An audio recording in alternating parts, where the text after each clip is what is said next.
Okay, good afternoon, everybody. I hope you guys are having a wonderful afternoon. It is the world's first dark skin activist, Rashida Strober.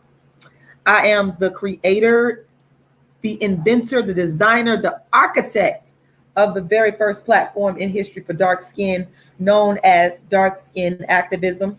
Okay. I started this platform back in 1998, before there was YouTube, before there was social media. This platform was created to speak on the very unique issues that dark-skinned people face.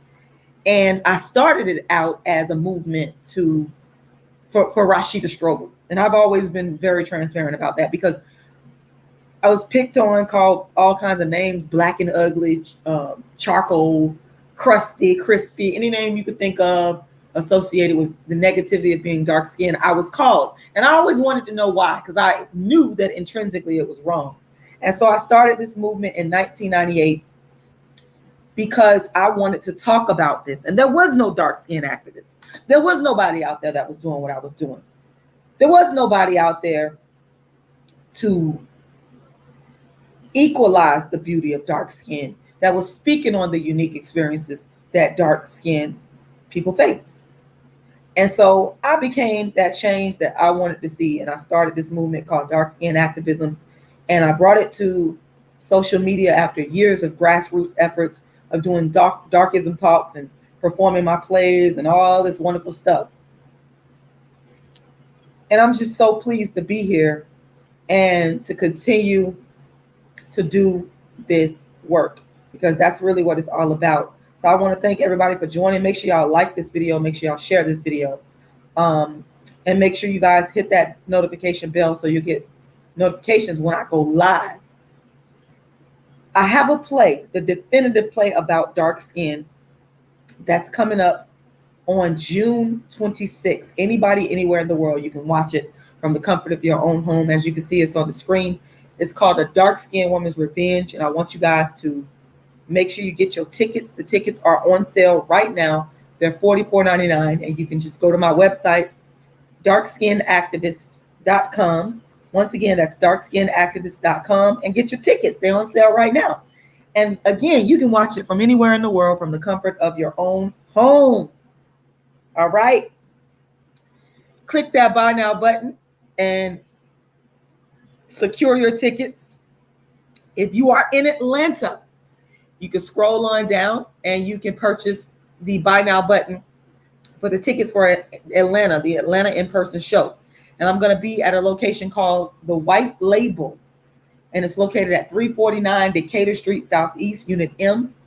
And it starts at 7:30 p.m. sharp.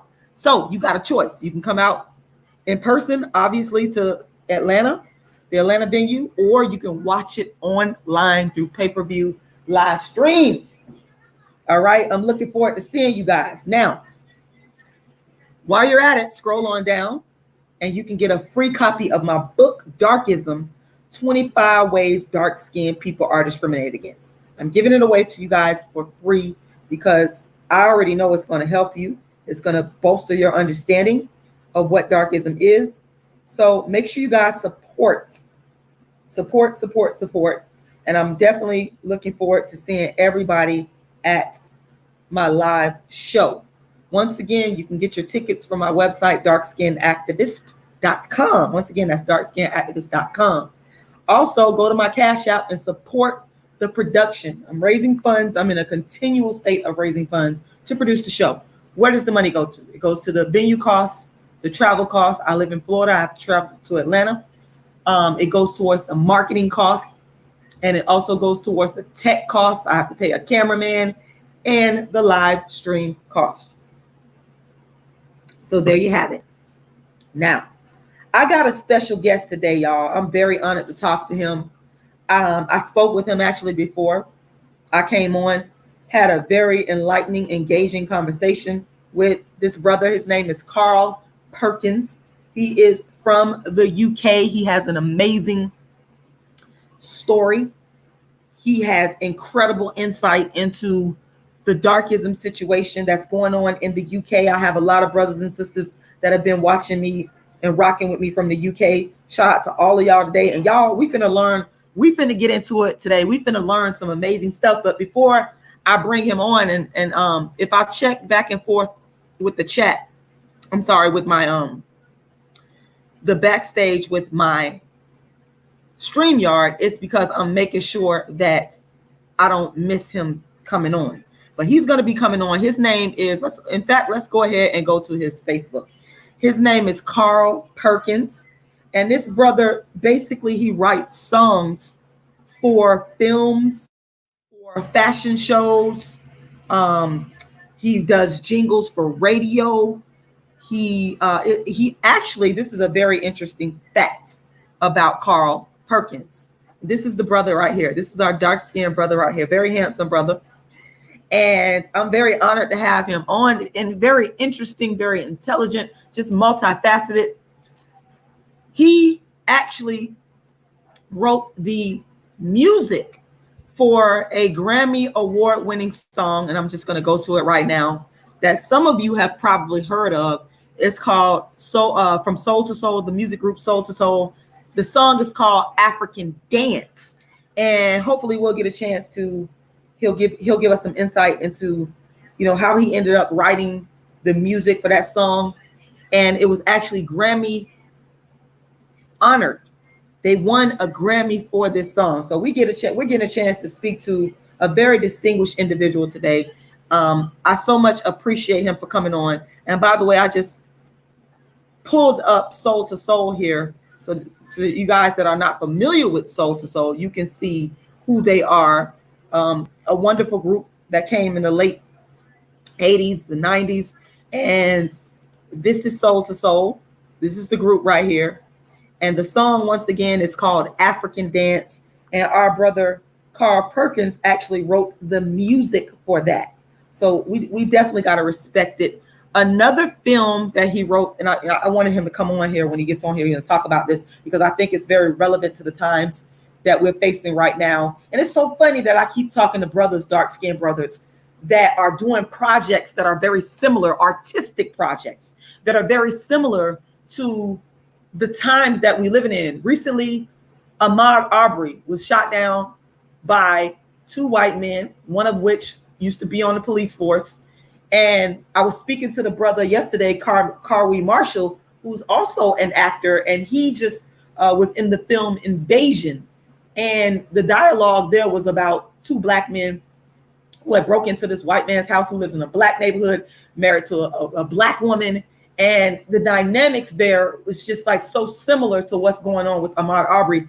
And then I have our brother Carl Perkins on today from the UK. Mind y'all, he's from the UK. Okay. So he's going to give us a different perspective today. And I got to keep checking back and forth with, oh yeah, he's in the building. He's in the building. He's in the building. I'm getting excited, y'all. Let me go back to Amazon. The brother wrote the music for this film, 6 Rounds. And I definitely want him to come on here and talk about that. So we're dealing with a very distinguished brother. We got a treat today. His name is Carl Perkins. He's from the UK. Like I said, he's a songwriter. He's written for films, fashion shows, jingles for radio stations. And also he wrote the music for a Grammy award-winning song by the group Soul to Soul called African Dance. So this brother is just multifaceted, and he's going to come on here. He's going to tell y'all about himself. But I am just very, very honored to have him on here. And when we were talking earlier, now y'all going to be surprised at this. Y'all going to be kind of shocked at this. Now let's go back to the brother page. You guys can follow him on his Facebook. Carl Perkins is his name, and you can see him right there. Dark-skinned, handsome brother, swagged out. Yeah, okay, y'all. I'm not gonna flirt, but he is dark-skinned. He has those sort of sharp features like my ex-husband, and I appreciate these brothers, and that's why I'm not gonna lie, y'all. I was kind of disappointed to find out that this brother, he was married, dated, had kids from a non-dark-skinned, non-black woman. Yes, drum roll. I know, but you know what? we got into the particulars of how that all went down, and we're going to be talking a little bit about that. So make sure you guys like this video. Make sure you guys share this video, because this is going to be a very interesting conversation today. And I talk a lot, so I'm going to shut up, and I'm going to bring on our very distinguished guest today, Carl Perkins, and we're going to talk about darkism and colorism in the UK, and we got a whole host of other things to speak on around this topic today. So let this brother on in. Without further ado, let's bring this brother on in. And hello, I think that hey, I've added you to the screen. How you doing, Carl? I'm good, thanks. I'm good. All right. I was just talking about you, introducing you to the audience before you came on. I'm very honored to have you on here. I appreciate you coming on today. And I just want you to just basically just take it away. Tell us, who you are, some, sort of your origin story. We know that you're from the UK. Give a background, what you do, and I'm going to shut up and I'm going to let you take it away. Okay, yeah. So I'm black, as you know. And my parents are originally from Jamaica, and they came to the UK in the late 50s, early 60s. And, I was brought up mostly in London, and I experienced some very interesting things back in because I'm 52 years old. I don't mind saying my age. And I experienced some interesting things back in the late 60s and throughout the 70s and maybe some of the early 80s. In terms of racism towards black people. Unlike black Americans, a lot of my generation of black people, we were the first generation born into the English society. And so we have experienced some discrimination and had battles against discrimination that maybe our parents never really had to go through. Not because they weren't discriminated against, but because they maybe never felt like it was their home. They had a home somewhere else, whereas England was our home. So we had to fight tooth and nail to be accepted. Mm-hmm. Yeah. Now, my history is that I've been doing music since I was very young. I was classically trained originally. Used to be in orchestras up until I was in my teenage years. And then I gave up music for many years at my high school. And it was probably late on in my high school. One of my friends actually was putting a band together, and I mentioned that I wanted to actually sing in the band. And for whatever reason, I didn't end up singing. He wanted to be the lead singer. And so I thought I'll learn some other instruments. So I taught myself how to play the bass guitar, and then picked up some other instruments, keyboards, a bit of drums, and took it from there really, and really got into songwriting, writing bits and pieces here and there, and writing jingles for radio. Back in the days, we used to have a lot of pirate radio stations in the UK in the 80s, and I started writing jingles for them. A few people heard the jingles I was writing and approached me to write music for fashion shows, and ended up doing fashion shows for Marks and Spencer's. I don't know if you've ever heard of Marks and Spencer's. A big department store in the UK, food and fashion store. And so I did a lot of their fashion show music and wrote just anything really. Anywhere that music was happening, if I could jam with people, friends. I went to school with some very prominent musicians as well. I don't know if you heard of General Levy. Have you heard of General Levy? I haven't. Is this a musician out of the UK? Yeah, he's out of the UK. Probably, yeah. You wouldn't have heard of him actually, because I don't know if you know drum and bass music. Do you know drum and bass? No. No. Okay. Well, it's like a 90s, maybe late 80s type of music. Sort of stems from a combination of, like, if you mixed maybe hip hop, house, and reggae, you probably get drum and bass. Okay, so, that's an interesting combination. So General Levy in the UK and in Europe, he's very famous as they call him an MC. A bit like a rapper. He raps. Okay. But mostly over sort of drum and bass, but he raps over reggae and all sorts of things. So he's one of my friends, and quite a few other people that I went to school with were heavily involved in music, even if they weren't up front. They were behind the scenes writing music for other people. So I always had loads of people to collaborate with and do stuff with, and yeah, and so it just stemmed from there. And I've been doing a lot of music. But at the same time, I think I was telling you earlier, after leaving high school, the first job, like in the UK back when I was younger, most people didn't go to university. And so even though I did very well academically, I didn't go to university. What I did is I got a job working for the government. So I worked for the government for 11 years, worked my way up to management level. I was a manager for about 7 or 8 years before I left. And the main reason I took the job is because they have a thing called flexi time, where you could just do the hours that fitted in with your lifestyle to a certain extent. And because I was in and out of recording studios and always practicing with my band, it just freed up a lot of time for me to do that and to spend a lot of time writing songs. So that was why I got trapped in that position. But fortunately, at the same time, they were just bringing in computers into different government departments, and I was very interested in computers. So I got them to send me on lots of courses, some of them university courses, to learn everything I could about computers and programming and building computers. I can take computers apart and put them back together and do everything you want with a computer. And subsequently, when I left the civil service, I ended up working, teaching in a sixth form college for a few years.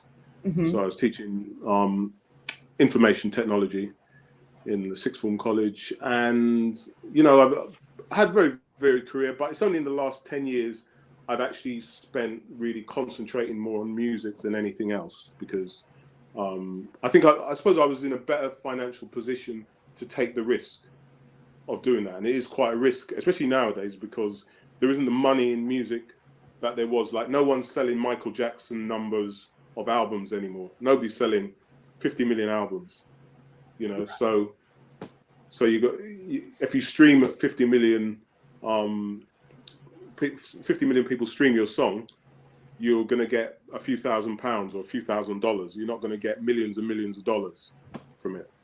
Right. So yeah, you have to be a bit more creative about, and that's why I've got into the film side of things, because more mileage in writing music for films. Is there any questions you want to ask about that? Yes. I wanted, before you came on, I was speaking to the audience about the film that you, 6 Rounds, that's here on Amazon, that you wrote for, and we had discussed the backdrop for this film, and given that you know the Ahmaud Arbery situation that's going on in the United States, when you were explaining to me the premise of this film, that immediately made my mind go to that. So I just wanted you to kind of talk about this film, 6 Rounds. You know, you wrote the music for it, and what this movie is about. Yeah, the music, the film itself. I mean, I was blown away, because I watched the film obviously before any of the music or any of the editing happened. I was approached to do the music for it, and I watched it and I thought, this is going to be a hit, so I need to be involved. And so I insisted actually that I wrote the theme tune, the theme music for it, if I was going to be involved, because I knew it was going to be successful. And the premise of the film is that it was happening in 2011, or taking place in 2011. I don't know if, probably most of your audience may not know this, but in 2011, there was an incident in a part of London called Tottenham, where the police were following some guys who they thought were going to commit a crime, and they stopped them and shot the person they believed was the ringleader. And he was a young black guy, and they claimed that he had a gun, and that's why they shot him. But a lot of the investigation into that kind of, well, in fact, immediately after the incident happened, and the police went on the news broadcast and announced that they shot this guy and he had a gun. Word went round that he didn't have a gun, and that they didn't need to shoot him. He was unarmed. People witnessed it. People, you know, it wasn't. Unfortunately, it was because it was 2011. People didn't have like iPhones and stuff like that to film it. But the word went around that he didn't have a gun. He was unarmed, and they just shot him dead. And I think initially what happened was a lot of black people gathered, or not just black people, a lot of local people gathered outside the police station, wanting answers. The police weren't very forthcoming, tried to disperse the crowd, and it kicked off into a bit of a fight, I suppose. And then it spread to the rest of London that there's this incident, and it just kicked off into loads of rioting across London, followed by rioting across the whole of the UK, which was phenomenal. I mean, I've never seen anything like it for years. Nothing like that happened for about 20 or more years. And yeah, I mean, subsequently, there's been a lot of documentaries done about there's been a BBC, at least a couple of BBC documentaries about the incident that led to the riot, the shooting. And the conclusion that most people have drawn from it is that the police planted a gun there to justify the shooting. And so there is still a lot of bitterness about that. But the reason, I suppose the reason this film included the riot was it was a lot about how black people are mistreated in the UK, how black people, struggle in the UK. And particularly the star, what I haven't told you before, is that the star of the film, Adam, I can't remember what his surname is, but if you look on IMDb, you'll see his name's Adam something anyway. Very acclaimed, accomplished actor. He was actually the Star Wars movie as well. He not as an actor, he played John Boyega's double, so stunt double. Okay. In Star Wars. And yeah, he's like me, a dark-skinned black guy. Can you tell me his name? I just like to Google people so people can get a visual. Yeah, let me just. I'll have to look it up because yeah, it's Adam. I can't remember. If you'd asked me a few years ago, I would have rolled off my tongue. No worries. No worries. I'm just looking it up whilst we're talking. Yeah, let's see. I'll find it. Don't worry. And yeah, as I said, what really motivated me was this, the fact that in the UK they've got a film starring a dark-skinned black guy, but it's not necessarily a black movie. If you see what I mean, it's not. It was a very commercial movie, because normally if it's a commercial movie, they would never put a dark-skinned black guy or a dark-skinned black woman as the lead. Right. So I thought this is something different, and it's a powerful movie. Right. And so I really wanted to be involved for that reason. Yeah, his name's Adam J. Bernard, the star of the film. Adam J. Bernard, yeah. Okay. Okay. Yeah, and the film itself was very. It was kind of what can I say? Because I wasn't involved in writing it at all, so it's difficult for me to give you I can only give you my take on it, and it's about a boxer who is having trouble with a debt that he has to pay back to some gangsters, and he concocts this plan to fix a fight. And I don't want to spoil it any more than that, but that's the premise of the film, to pay off this debt. And it's with the backdrop of the riots and things going on, and how that's affecting him mentally, the pressures, the financial pressures of having to pay back this debt, as well as knowing that as a black man, his life isn't worth very much, because the police will take your life, without pause. Right. And it's a very powerful message overall when you see it. Wow. Yeah. Yeah, like I was saying, recently we had this shooting you was talking about in this particular movie, the police following these guys that they thought had committed a crime. Same thing just happened with Aubrey.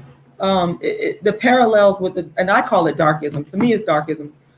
It's dark discrimination. Dark-skinned people face this type of annihilation over and over and over and over again. And we see that it's not just a situation that's in the United States, but it's happening to us all around the world. So, this is a very relevant movie, and I hope that people get a chance to watch it, because what it's going to do, movies like this is, and I hope they make more movies like this to call attention to this form of darkism, to stop it. Stop murdering Black people. Stop murdering dark-skinned Black people for being dark-skinned. So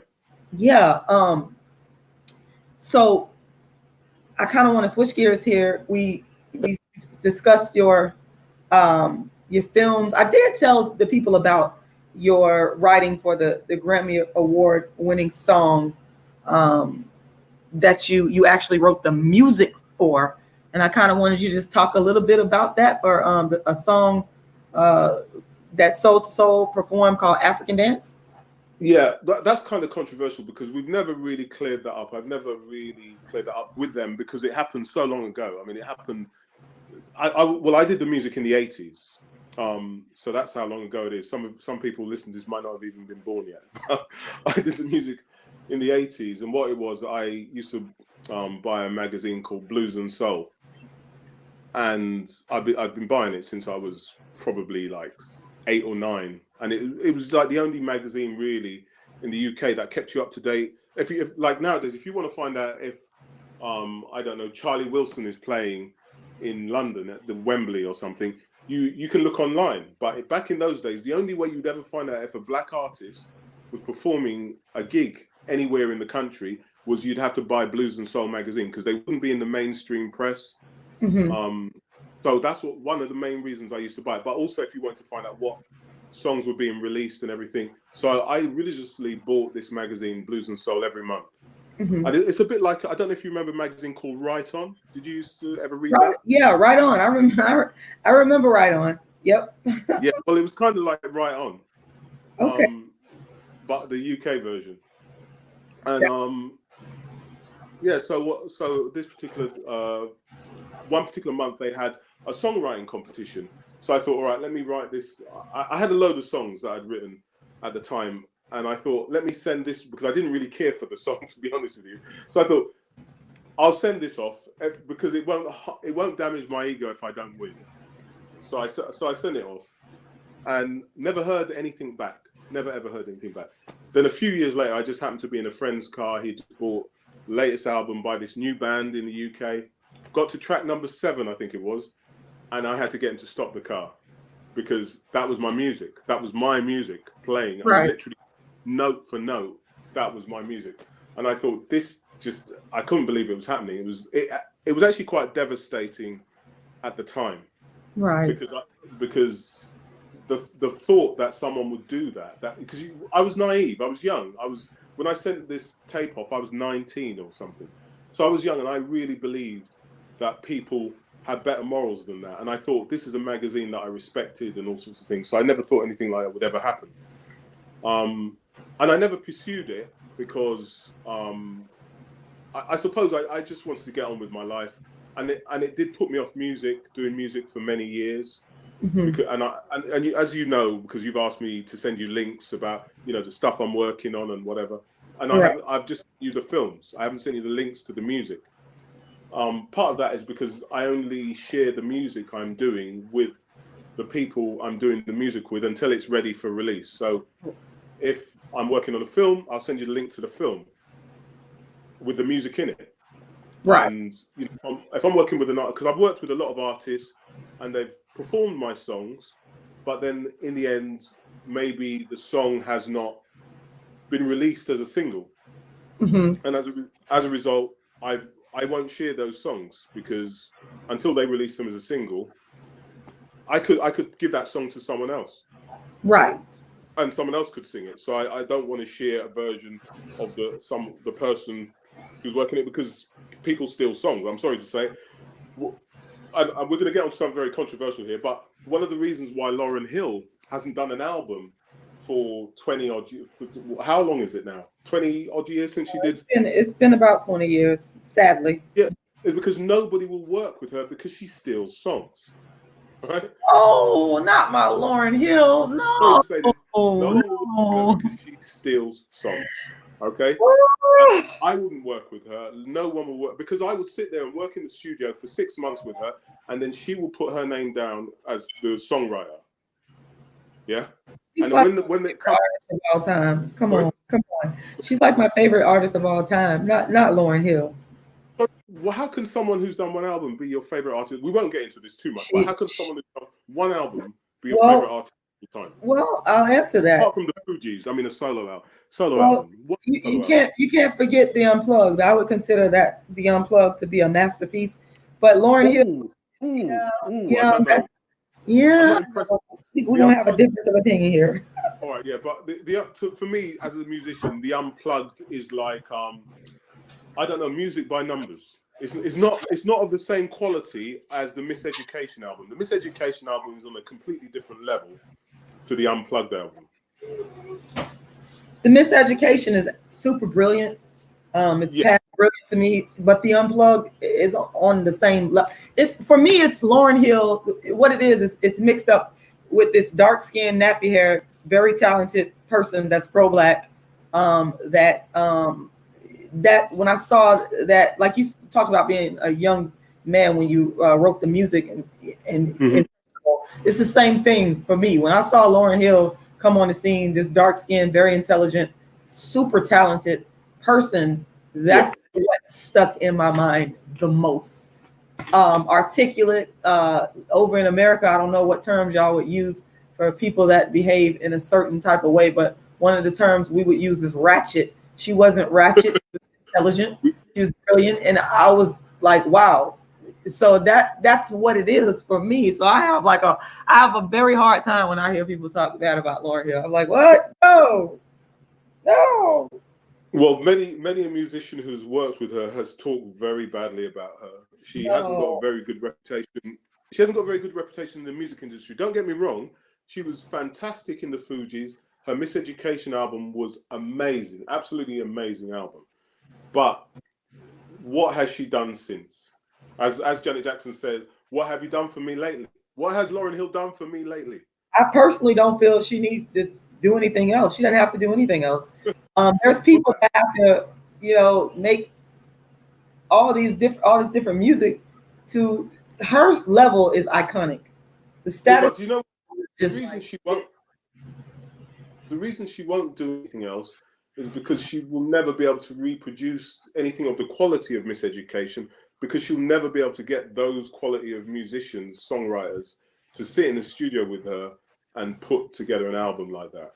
So she's stuck. She's in a very difficult situation because she can never eclipse or never even equal. And very few artists ever get into a situation in their career where their first album is the best they're ever going to do. Right? There's never, in fact, I don't think in the history of music someone has ever been in that situation where they'll never do a better album, and they know it, right? She knows it not because it's that good, even though it is that good.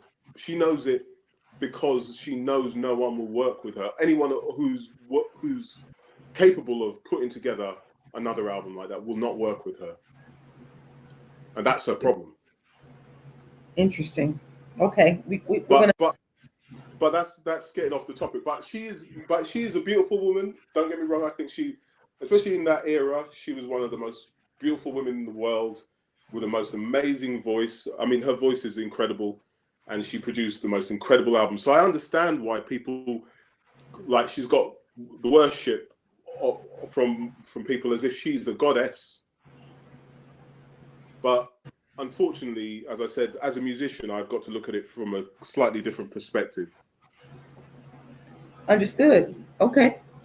Yeah. All right. So now, speaking of Black women, now the audience is going to find this probably very interesting because you kind of threw me off guard when you told me this. But I want to switch gears and talk about the darkism and the colorism that goes on in the UK. And I think it's very interesting because of your background in dating. And what I want to do is I want you to talk about your background in dating. And something very interesting that you told me spoke about the darkism and colorism that you as a Black man experienced from Black women. So I would like for you to talk about your dating history and go into that aspect. And then we want to speak on some of the perpetuators of darkism and colorism in the UK. Okay. Well, with me, I've dated mostly, as I said to you, I've dated women from all over the world. I've dated women of loads of different races. I've only dated a handful of, one or two, I say handful, like I've dated lots of women. But I've dated a couple of black women. But the majority of women I've dated, I've got to say, are white women. And we were talking about the fact that in America, it's a big issue that celebrities, particularly male celebrities, as soon as they become famous, they end up dating white women. And in the UK, we don't have the same issue with that as you have in America. And the reason we don't have that same issue is because in the UK, we are more integrated. Black people are probably, out of all the races, the most integrated race. We mix with the white community a lot more. We mix with all different communities, but particularly the white community. And where I grew up in Bayswater, Ladbroke Grove, Notting Hill, around that sort of area, which was a very Irish and black area, because when I was growing up, there were lots of signs that said no blacks, no Irish, and no dogs. So if you wanted to rent somewhere, you couldn't, most of the white areas you couldn't live in because they wouldn't allow you, but they treated the Irish as if they were blacks. They didn't like Irish people. So they didn't want Irish people living in them. So the Irish ended up living with the black people. So I have cousins who had white mothers because their mother was Irish and their father was Jamaican. And so I grew up with a lot of mixed race kids who were in my family, but we never saw it as them being mixed race. We saw their mother as being different because she was Irish or whatever. We just saw them as family because we had Irish people living all around us. So they were just all one thing. So for me to date a white person wasn't a big issue. And like, my parents never had any issues with any of us dating outside of our race. Within my family, my cousins, I would say my male cousins and my brothers have almost all exclusively dated white women. And, you know, it's, as I said, again, it's not such a big issue. With me, two reasons why I ended up dating white women or women of other races was, one, the circle I used to mix in when I worked for the government in particular. When I used to go out to socialize, if I went to bars and things like that, there were never really any black women around. It was just white or Asian women. And also, when I went to clubs where there were black women, most of the black women weren't into the same things as I was. And then often, if I approached black women, there was this colorism. There was like, you're too dark. We want the light-skinned guy over there. You know, we're not interested in you. We want your friend. He's lighter than you. So there was that as well. And, you know, as I was saying to you earlier, it's like, I could be in a situation where you wait 10 years before you meet a black woman who's into the same things as you, on the same intellectual level as you, and wants to date you, and that you find attractive. So am I going to wait every 10 years before I go out on a date? No, I'm not going to do that, because especially when I was younger and you got all your hormones racing and everything, you just want to meet women. And so you meet, and I had no objection to dating anyone from another race. So as the other races were a bit more accommodating, I was more likely to end up with, so my only wife, she was Asian, Indian, or whatever, you know, originally from Australia, not originally from Australia. Her family moved to Australia, so she grew up in Australia. But I think her mum was Indian, her dad was Sri Lankan, and we met in central London. We got married after dating for a couple of years. We had 2 kids, my daughter who's 22 and my son who's 19. My daughter looks like black Jamaican. My son looks Indian. And yeah, so that's how I ended up with her. And then about 10 years ago, after I divorced or filed for divorce from my ex-wife and started dating again, I met another woman who was white. her family are part Irish, part Jewish. So some of her family live in Israel. Some of her family live or are from up north, because there's a lot of links between Liverpool and Ireland. So her family are Irish Liverpudlians. And we had a child together, my 6-year-old son. So my two probably most significant relationships have been with Asian woman and white woman. Wow. Right. Now, go on. okay, now you already know. You're talking to the dark-skinned activists.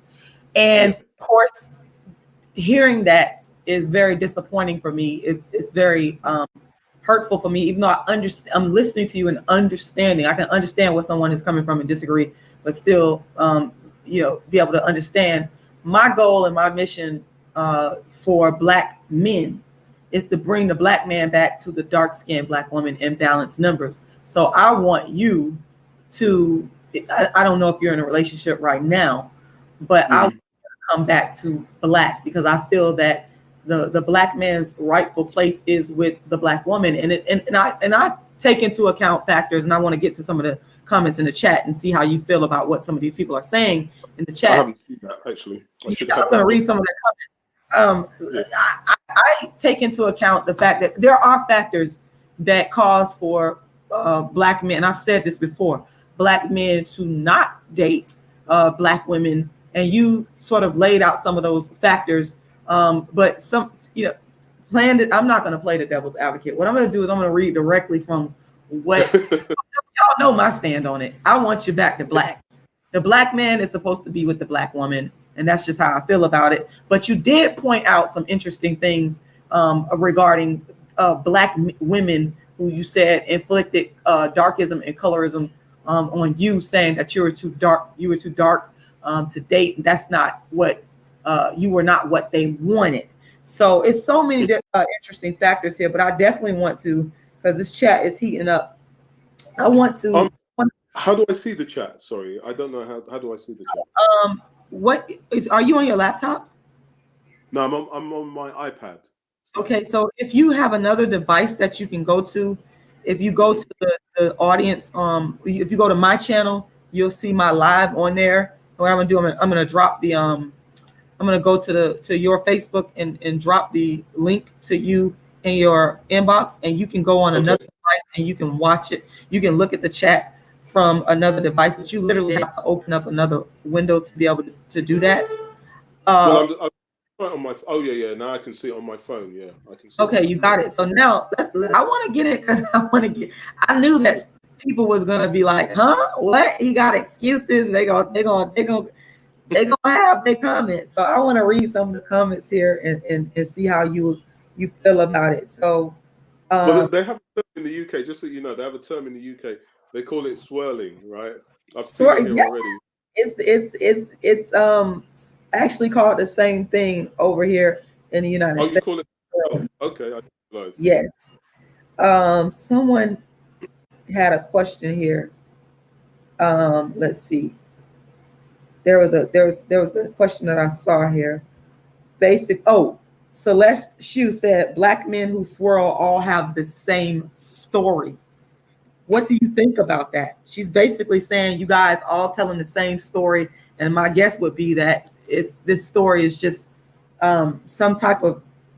Let's read the rest of her comment. She also said, the truth is they didn't like the Black girls who were into comics, anime, etc., because nine out of 10 they were dark skinned.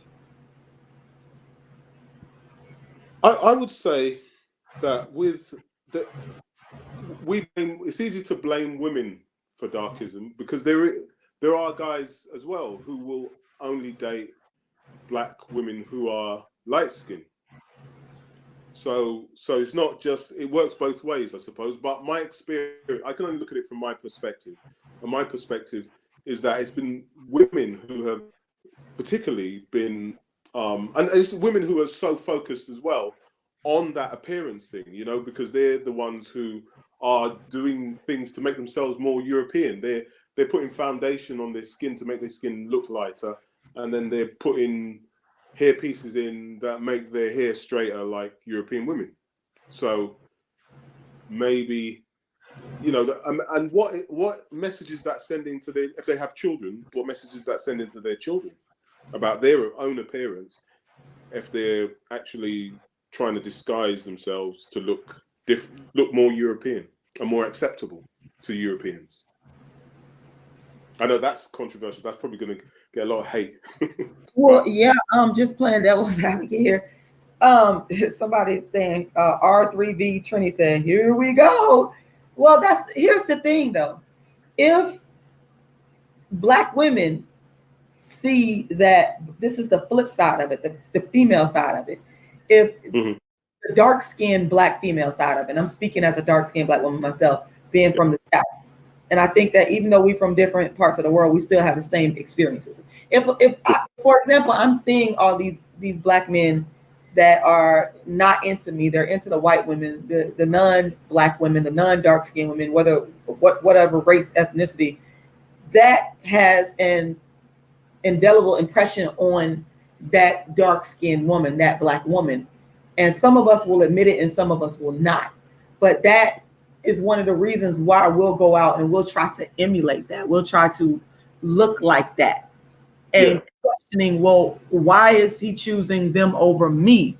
And reasoning, well, it must be their appearance. Let me go make myself look like this. So, you know, given that you dated, you said mainly white women and I guess Indian/Asian women, what do you think about that? What do you think about when a Black woman, a dark-skinned woman particularly, sees a Black man and surrounded by that, the impact that has on her and how she alters her appearance? Yeah, I mean, that is definitely going to affect her self-esteem, especially if it's on television and you see lots of celebrities always ending up with white women, and say, you know, a young Black woman says, oh, you know, my ideal guy is Idris Elba. And then, well, even though he's not dating, he's actually got a Black woman. But say Idris Elba was suddenly with a white woman. I don't know if he has dated white women, or I know Usain Bolt has dated white women. And that is going to affect them because they're going to say, well, how comes every single big celebrity Black celebrity is ending up with a white wife or girlfriend?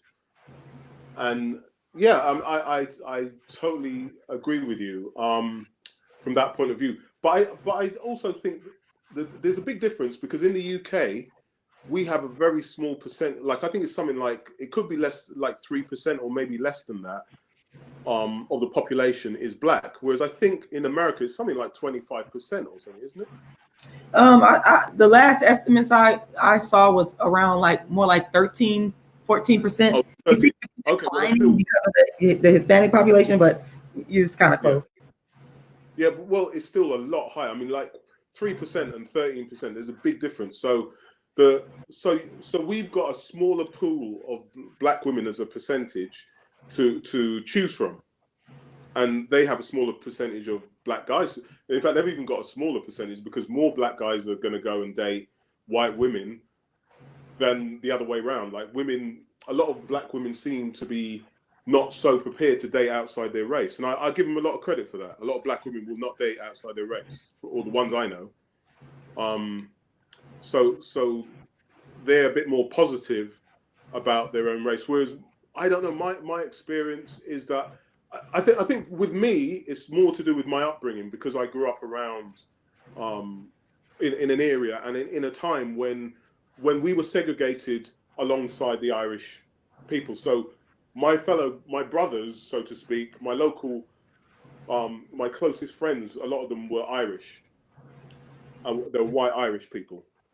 And some of my family eventually married into the Irish community. So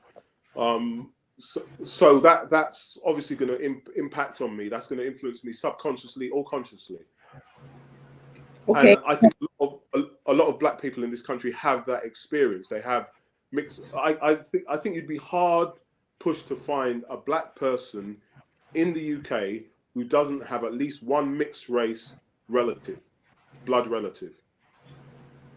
Okay, now I'm going to read to you what the people are saying here, because the women especially are basically disagreeing with you.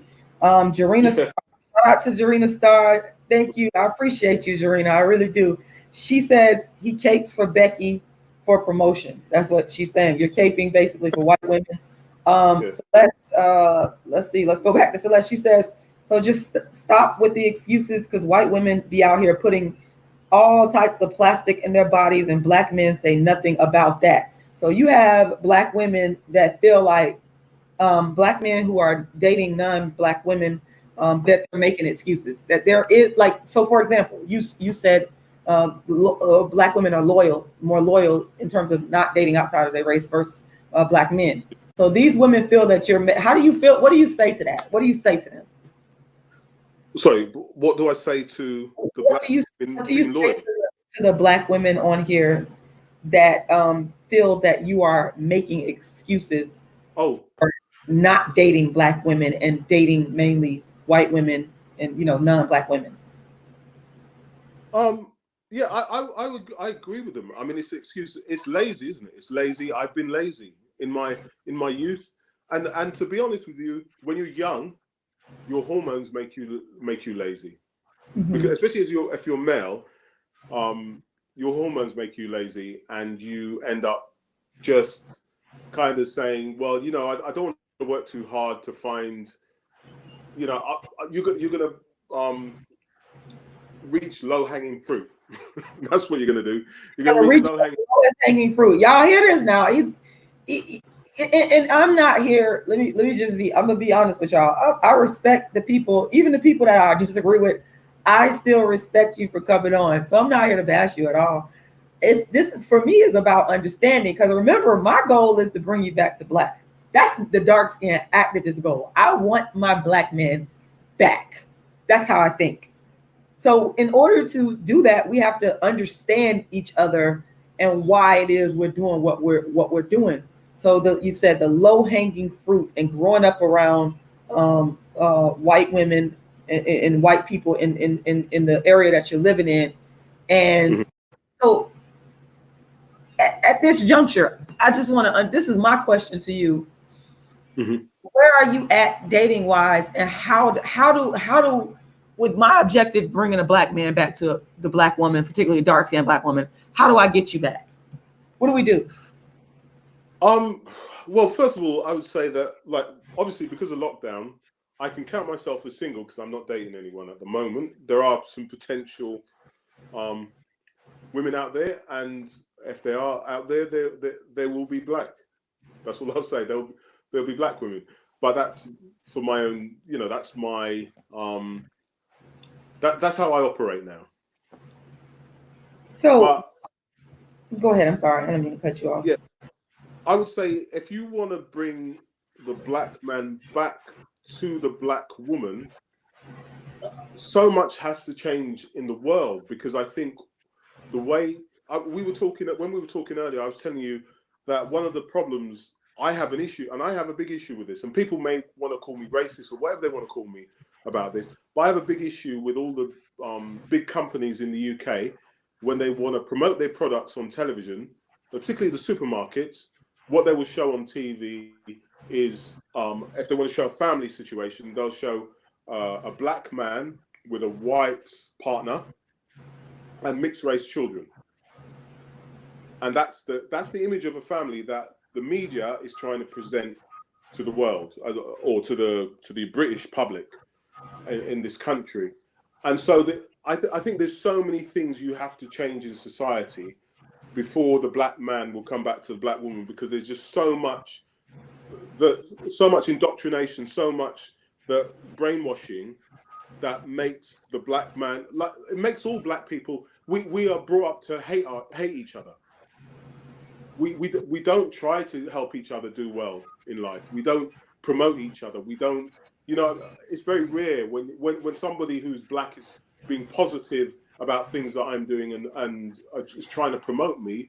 I get suspicious, because I think, God, that's not the norm. The norm is that my fellow black person is putting me down. And so I think we have to somehow block out all those things in society that make us hate each other. And I don't think it's just us doing it. I think it's the white society is trying to brainwash us to hate each other, to kill each other. Right. And to that, I would have to agree, because what's going on is propaganda. It's really a propaganda war. And that's the reason why I don't lose hope. And that's the reason why I continue to fight for the relationship between the black man and the black woman to grow, because it's propaganda. From the time a child is born, let's talk about a child, they watch TV, they look at the the media. Now it's the internet. These images that are anti-black family. That's what you see. And so you become, by the time you reach 18 years of age, you are so indoctrinated until it's like you don't even like your own self. And I think that with some of the people on here are saying, I just want to acknowledge what y'all are saying. I believe Celeste said that black men expect for black women to do more, 10 times more than they do white women. Y'all will put up with more, and that's true. And I don't like that. But I think that that's all a part of the conditioning, where you watch white women on TV, and it's like in America, they're always happy. They're always going on vacation. They have money. They have nice clothes. They have everything is like so smooth and easy. And that is what is promoted. And so, when a black man gets with a white woman, the ease of it is promoted. And so we come back to the black woman, it's like we are promoted as struggling. We are promoted as not as beautiful, always going through something. And it's this difference. It's a psychological difference that's going on. And so I think what has to happen is the images have to change. We have to see, and I'm gonna be honest with y'all, I'm not gonna be that happy dark-skinned woman, because I'm me. I'm already shaped and formed into who I am, and this is what I do. But we need to see happy images of dark-skinned black women, and so that the black man can see dark-skinned women. And it's so sad. I sit here and talk about this, that it's like this. This to me is darkism. I think you ending up in the situation we're in, and it's no disrespect to but I'm just saying, you ended up in, any black man ended up in a situation there where they're not with a black woman. It's a result of darkism and the programming. It's vicious to where you have a situation where a black man cannot, first of all, even if you're in a situation where the majority is not black, not dark skinned, not black, where we can't find the beauty enough in each other where we automatically link up together. That for me is a problem in and of itself. Do you see where I'm coming from? Yeah, I do see that. But I think what impacts on you as well is what you experience in the school environment. So I remember at school, there were so many different names that we had to call each other as black people that were quite offensive. Like if you were, it was quite regular for kids to pick on each other because of the shade of their skin. Mm-hmm. And some kids to be given preferential treatment because they were lighter skinned as well. And what happens in the playground has a massive impact on how you deal with people once you leave school, once you're out in society as an adult. And I don't know where some of it might just come from, all the old sort of discrimination during slavery, because you had, your light-skinned slave was the house slave, and your dark-skinned slave. So it was always bad. If you had a dark-skinned child, it was probably an issue, because you were going to struggle to bring up that child, because you're not going to get any preferential treatment, or that child isn't going to get any preferential treatment. Can you? I don't mean to cut you off, but I wanted you to. Now that you're speaking about that, I remember you talking to me about your daughter and how you felt. Can you touch on that? Yeah, I was saying to you that because my daughter, even though she's mixed race, because she's quite dark skinned, nearly as dark as me, people assume she's black, Jamaican. They don't think for a moment she's mixed in any way. And one of the reasons I really I got drawn to your videos every day. I mean, I watch all your videos well, if I see one of your lives come up, I watch it, because the first time I remember seeing thank you very much. I've been watching them for years, and the first time I saw one of your videos come up, it touched on that sort of issue of how you were being treated, how you'd been mistreated in your life because your skin was darker. And I thought of my daughter, and at the time my daughter was still at school, and I thought to myself, I don't want my daughter to be treated as badly as I have been treated, or as badly as you say you've been treated, just because her skin is darker. And so I suppose that's why I try, because at the end of the day, that one of the things that's changed in society is being a dark-skinned male. In certain circumstances, it gives you advantages that a dark-skinned female won't get. I was talking about Idris Elba. Idris Elba is now considered like the most handsome guy in the world, and he will get loads of work. And lots of dark-skinned black men from the UK go to America because they can't get jobs in the UK as actors. They go to America and they're hired straight away. And you can't say the same about dark-skinned black women. There's not many, I can't think of many dark-skinned black actresses from the UK who've gone to America. Maybe Gina Yeshere, maybe that's about it, who've gone over to America and they've got work, loads of work. So I think it's much harder right now for a dark-skinned black woman than any other group of people on this planet. They're being treated. You could say, all right, a black man's going to get shot walking down the street, yeah. But black women get shot, as you saw the other day. A black woman got shot as well. Right. But when it comes to employment, getting employment in the entertainments, in the arts and stuff like that, the black man will get favoured a bit more than the black woman, and so it's a much bigger struggle for black women right now. And then on top of that, you've got the abandonment that we're talking about now, that the black man isn't even marrying the black woman, isn't even staying with the black woman. They may have kids with a black woman. I've got friends and family and people who have got kids with black women, but they're not marrying them. They're not building families with them, and that. It upsets me. It does upset me because I have a daughter, and I want her to have opportunities that everybody else in this world have. Wow. And I remember you said that dark-skinned women, and I'm paraphrasing what you said, and you can feel free to chime in. Dark-skinned women, they have it worse than the dark-skinned man and the white woman. You were comparison, and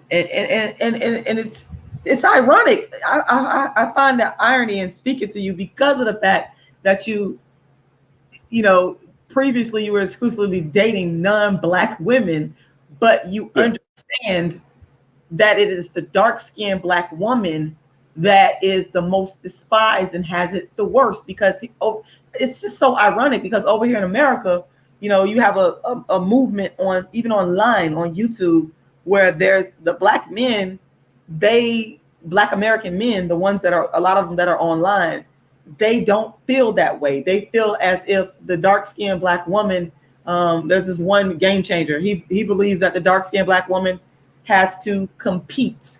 That we need to do certain things, and there's hardly any empathy. And this is coming from a man that he said he's in a relationship with a dark-skinned black woman currently.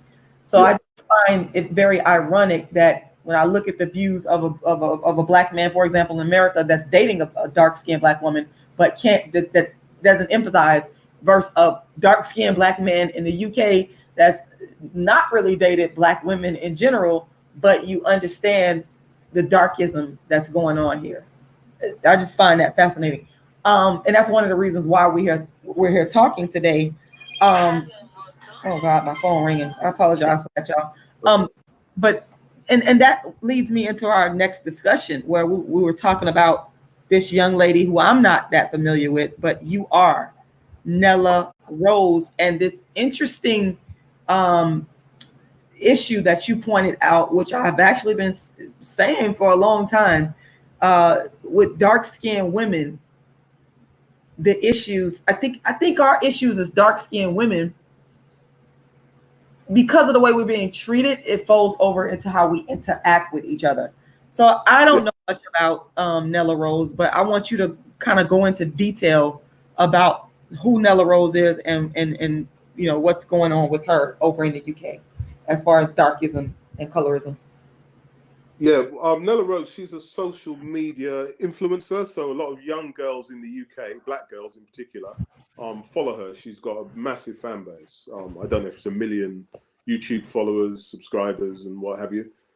And yeah, she's been very successful. She makes a lot of money doing that, like promoting products, fashion products. She shows young girls how to do their makeup, how to do their nails, and all sorts of things like that, how to cook. And a few weeks ago, it was uncovered that she had sent a whole load of dark or colorist tweets about dark-skinned black girls. Dark-skinned herself. And she's dark-skinned herself, yeah. And about 4 years ago, she sent a whole tirade of abuse about dark-skinned women, which is quite negative. And it's affected a lot of young girls because they looked up to her and they never expected her to have said anything like that. Because she's dark-skinned, they thought she was fighting their corner.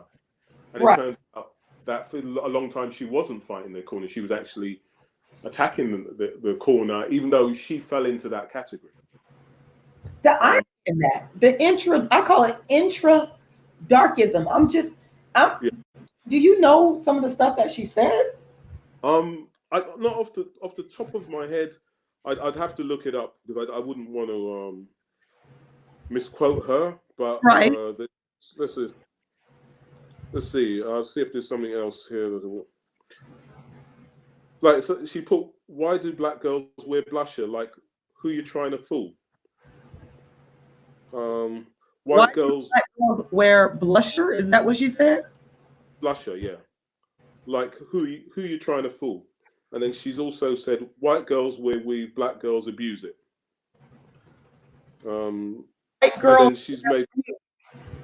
She said, "White girls." Did you say she said white girls wear weave, dark girls abuse it? Yeah.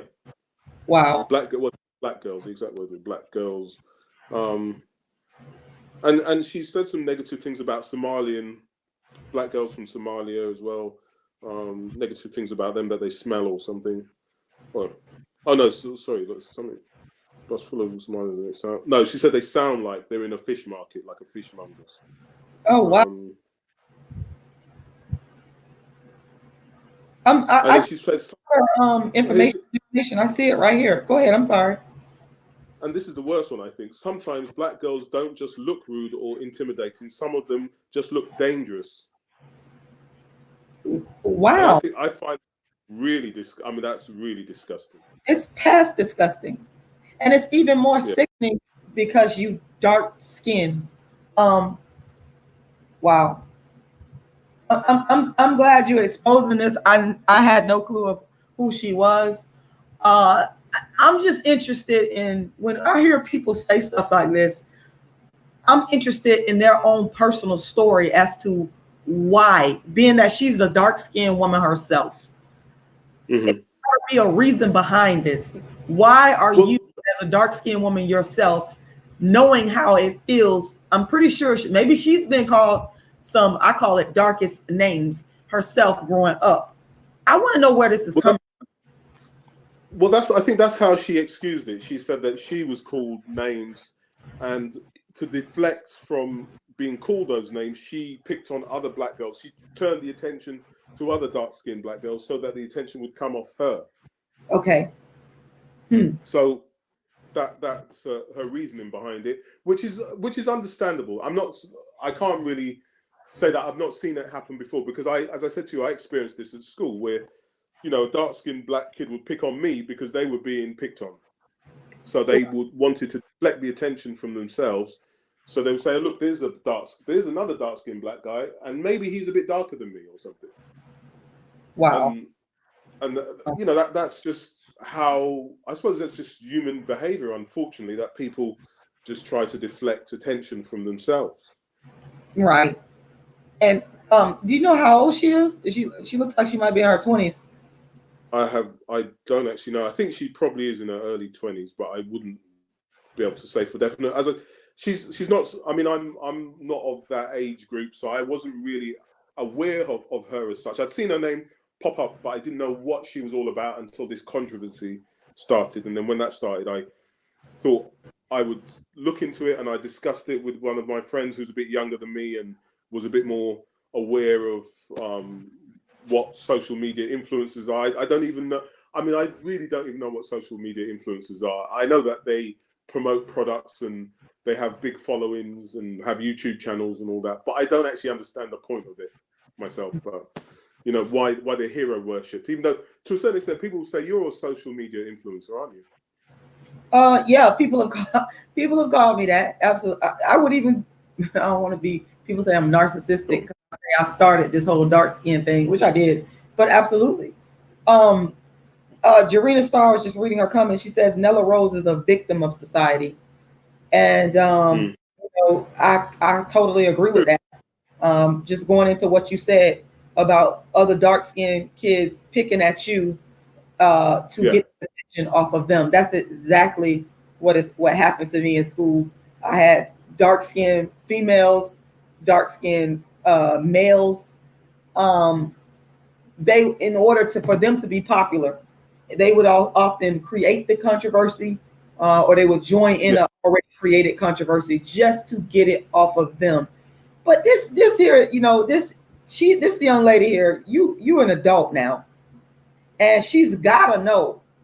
And I do agree that she is a victim of society. I like Lil' Kim. I don't know if you know who Lil' Kim, the rapper. Yeah, I do. I know who Lil' Kim is. She's made a mess of her face. Lil' Kim. I don't really talk negatively about her because she is the quintessential victim of darkism, and I understand it. Same thing with this young lady here. It doesn't appear to me that she's bleaching her skin or anything like that. I don't know, but she's a victim herself.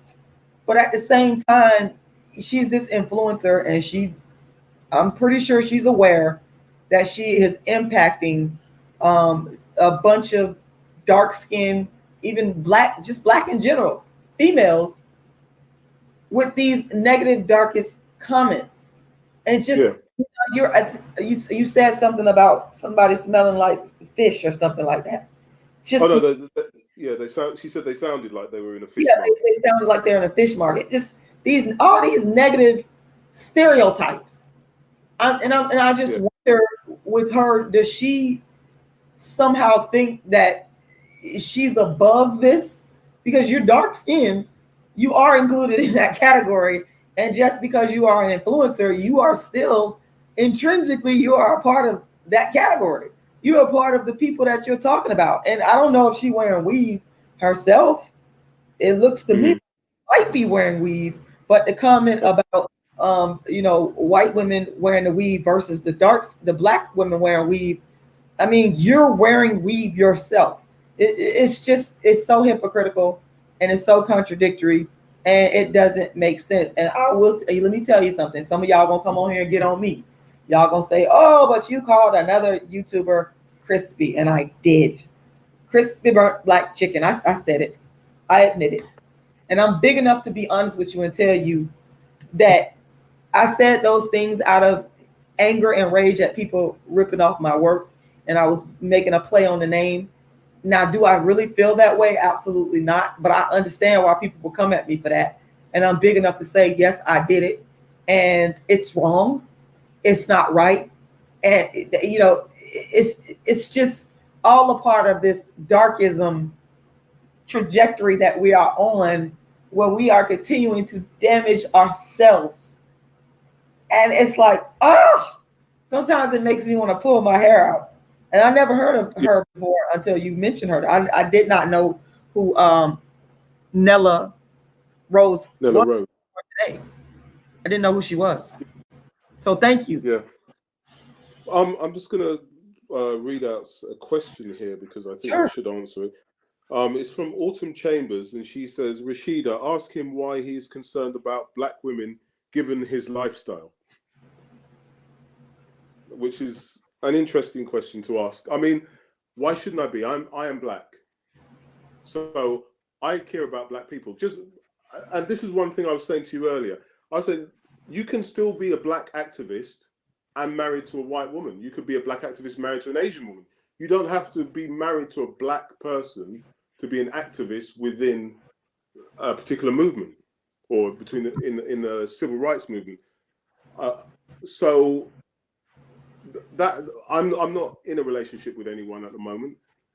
So I am free to pursue whatever I want in terms of my political agenda, and I am very I come from a very big family. I have over 100 first cousins. A lot of them, some of them are female. Most of them are black. A few mixed race, but most of them are black. And you know, I should always be fighting their corner. I should always be fighting the corner of my family first. That should always come, no matter who I'm married to. My family, I should always be fighting for my family. Because I think that's a natural thing to do. I don't know how you feel about that, or whether you see it that way. Well, I actually disagree with you about the being married to a non-black person and being a black activist. Certainly, you can still fight for black issues, but for me, I don't feel that that you like official. I don't feel that it's like that you are fully comfortable and immersed in your blackness if you are not with a black man or a black woman. So it just doesn't, to me, it doesn't make any sense, because the fight, when we look at black issues, we are really talking about starting at the level of the family and then moving from family to nation building. That's usually how it starts. If you look at all the great empires, if you look at all the civilizations of the world, it starts with the family and it moves out to the larger society from there. And so I don't feel that we can truly build a black community if we have a black leader that's representing black people that's not with a black spouse. It just makes no sense. So, for example, let me throw out this example of Barack Obama for a second, who I was about to go there as well. For the record, he's not black, he's mixed. But yeah, let's just play the devil's advocate here, agreeing with black people, majority of black people in America who feel that he's a black person. I personally do not. But let's say I did agree with that. Barack Obama is not a fool. I believe he knew that had he not had a black wife, he would have never became the so-called first black president. People would not, I don't even think white people would have went for it. He had to make himself official. And in order to claim that first black president, he had to have a black wife by his side. Same thing with the major civil rights leaders. If you notice, I don't think I've really seen any civil rights leaders that were prominent, that came to international prominence, that did not have a black female by their side. So, for example, Malcolm X and Dr. Betty Shabazz, or Dr. Martin Luther King and Coretta Scott King. They had visibly black women by their sides. So that's why it's a proven pattern in history that these black leaders, usually people will not accept them if they don't have a black spouse. Yeah. I totally agree with that. And but here's a question for you then. If if you're a white man, a white male, and you marry a black woman, can you fight the black people as an activist? Well, can you be accepted as someone fighting for black rights and black causes? Well, you can fight, but as far as acceptance, I don't know if you would fully be accepted. I don't know, because you're gonna still have people that feel like you are taking my woman. You're taking, like in war, for example, the women have always been used as a weapon of war. If you look at history, you'll see that. So it's like, okay, yeah, you fighting for our rights, but at the same time, you taking our woman, my woman, and that's how I see it with black men, for example. So let me throw out another example: Kim Kardashian and Kanye West. She's getting publicity now for fighting for prison reform, and a lot of black women, we don't like that. We don't like the publicity that this woman is. You came in, you taking our man, you took our man, who's, you know, in America, you know, a black man, he gets the money, he gets the fame, he goes and marry a non-black woman. We don't like that. And then you turn around and you take the shine and you take the acclaim and the notoriety away from black women who have been fighting for prison reform, and we're black ourselves way before you even thought about it. But you're able to get on television and capitalize, and you went from being a hoe in with Ray J, doing what you did. I can never respect that. But all these respectable black women who ain't never had to do that, they never can get the acclaim, and you're getting it because of darkism. You see what I'm saying? That's how we're looking at it. I can't co-sign. I will never co-sign a Kim Kardashian. I level ever. I agree with that to a certain extent, but what's the claim isn't really that important, is it? It's not as important as getting that person who's stuck in prison for something they didn't do freed and given an opportunity to move on with their lives. And so whether it comes through Kim Kardashian fighting their cause, or it comes from, I don't know, Barack Obama or Idris Elba fighting their cause, that person probably doesn't care as long as they get out of prison. Well, and I agree with you that it's very important to get people out of prison that don't deserve to be there. I could not agree, and I'm happy that those people got released. Believe me. But then why can't we give? Because you got to understand, Kim Kardashian, she's the one, she wants to be known for this. Why couldn't she just, on the flip side of that, why couldn't she just help those people get out quietly and stay in the background? True. That's very true.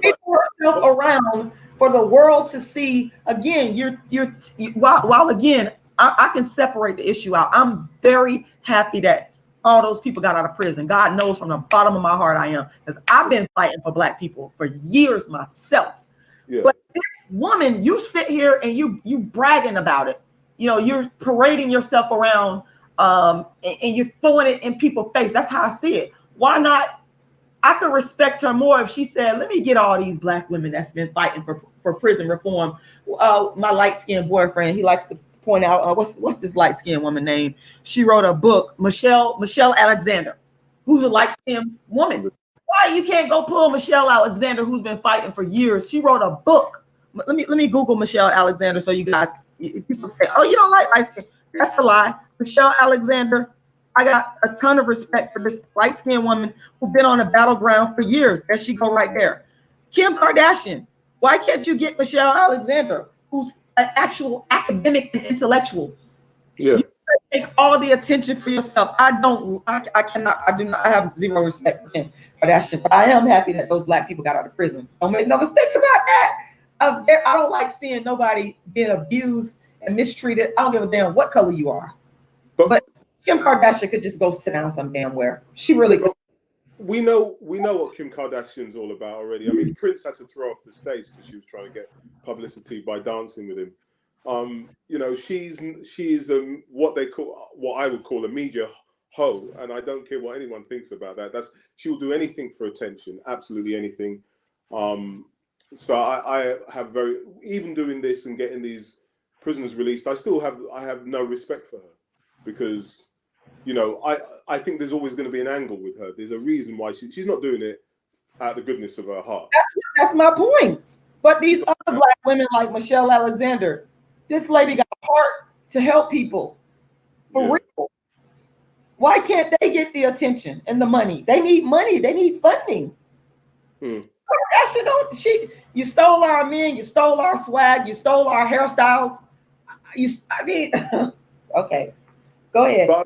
But then again, I'm not going to get into because I think each person has to make their own choices. You know, like we should be free to choose who we're going to date, who we're going to have a family with, if they want to have a family with us. Everyone should, you know, there should come a time, especially in America, where people should be free to make those choices without society looking down on them, mistreating them for any reason. We should have the opportunity to do what we want in life, as long as we're not harming anyone, you know. Because here we go, we have what's his name, Barack Obama. He was happy to put as much energy into promoting gay relationships and gay marriage, yeah, but he didn't put much energy into promoting black families. He sure didn't. I could not agree with you more. And don't get me wrong, I'm not trying to be homophobic. I have lots of gay friends, you know. I have gay members of my family, and what have you, and they are free to make that choice. And just as free as they are to make that choice, a human being should be free to choose the race of their partner.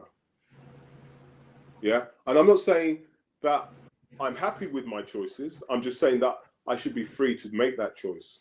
That's very controversial, and I think that given our state as Black people, we are in a genocidal state because of all these agendas that's been forced off on us. So I think that while I understand what you're saying, I think that it should be race first because of the situation that we're in. If we continue not to understand the importance of marrying and dating and creating families with each other, like you talked about earlier, you said a lot of the men are not even marrying the dark-skinned women. They're just having babies, not creating families. What's going to end up happening is called genocide. We're going to look up and you're not going to see dark-skinned people. I can't agree with that.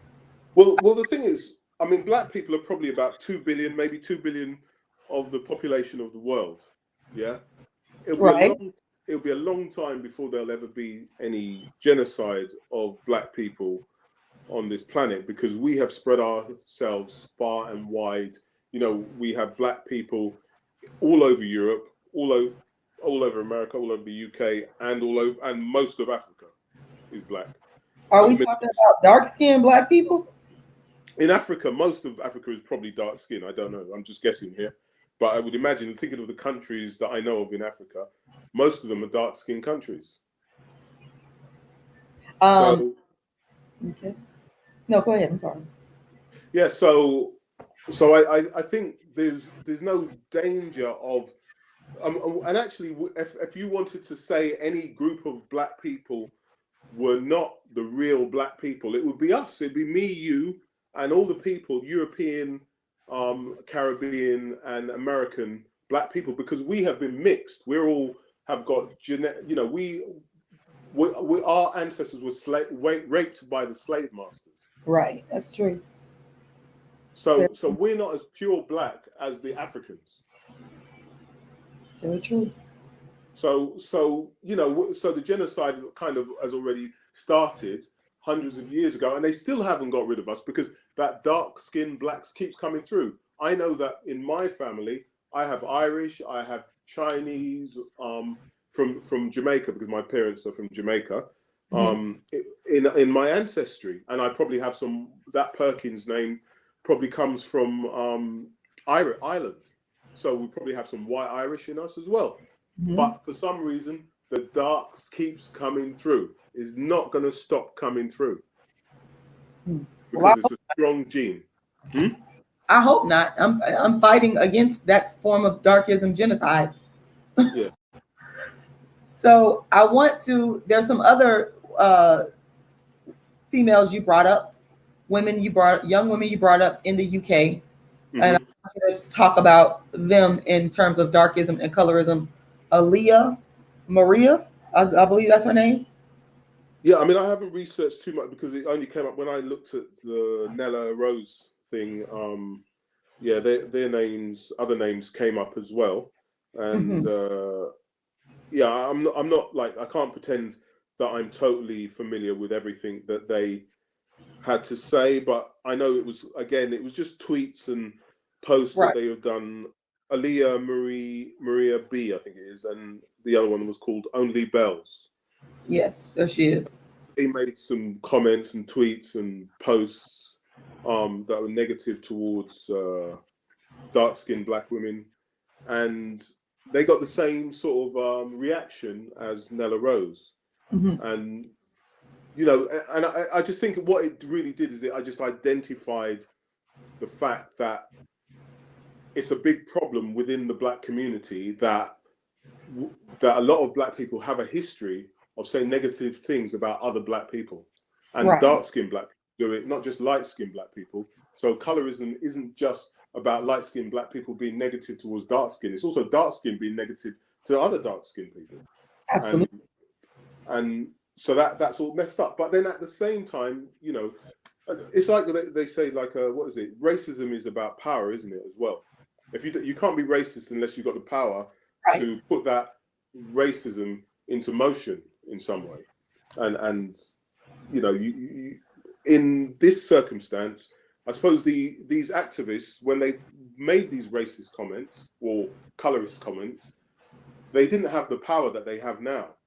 And now that they have the power, they're a bit more responsible, and they've at least acknowledged that what they were doing in the past was wrong. If they were still doing it now as activists, when they've got 1 million likes on Facebook, or 1 million followers on Facebook and YouTube, that would be far worse, because then they would probably be turning a lot of young girls into haters.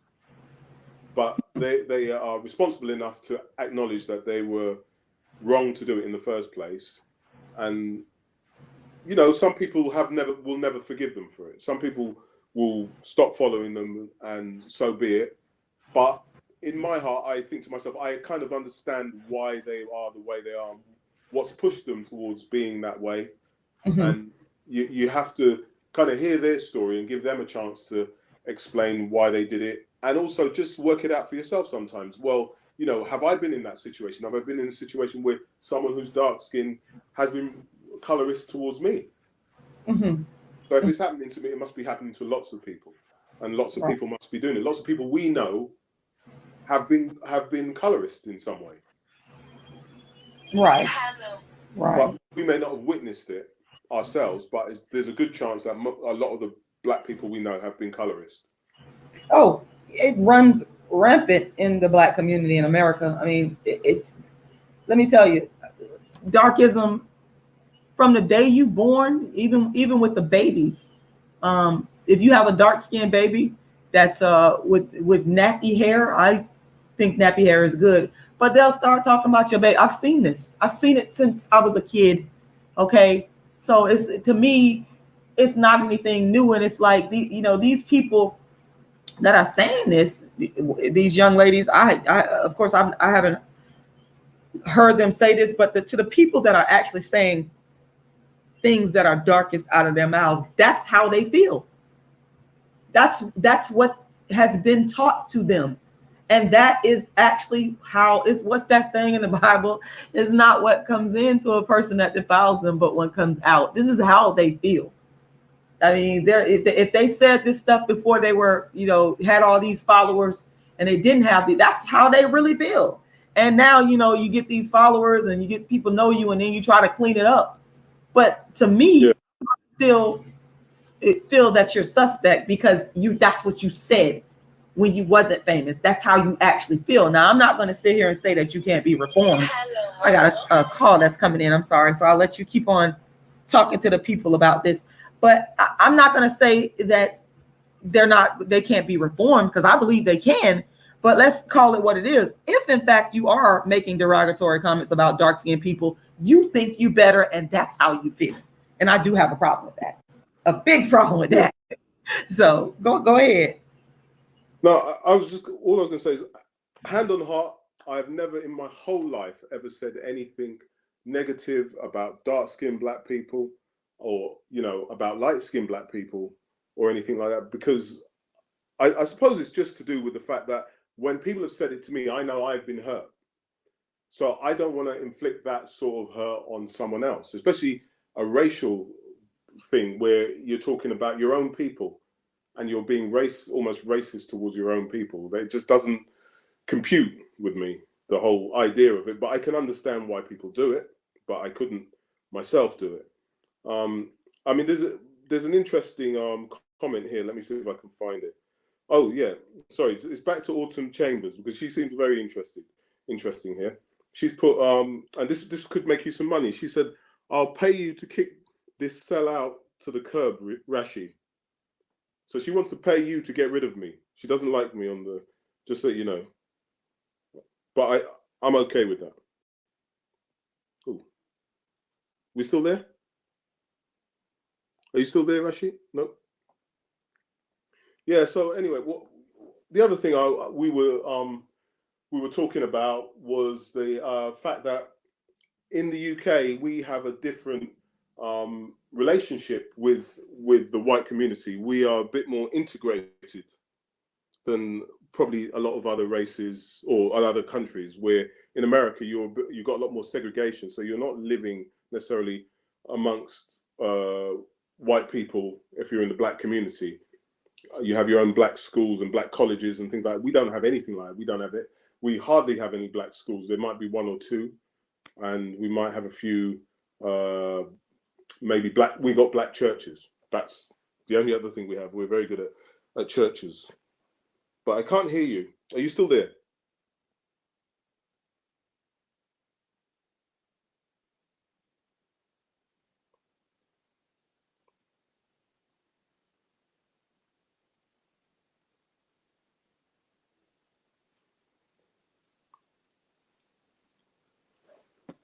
Hi, Rashida. Are you still there?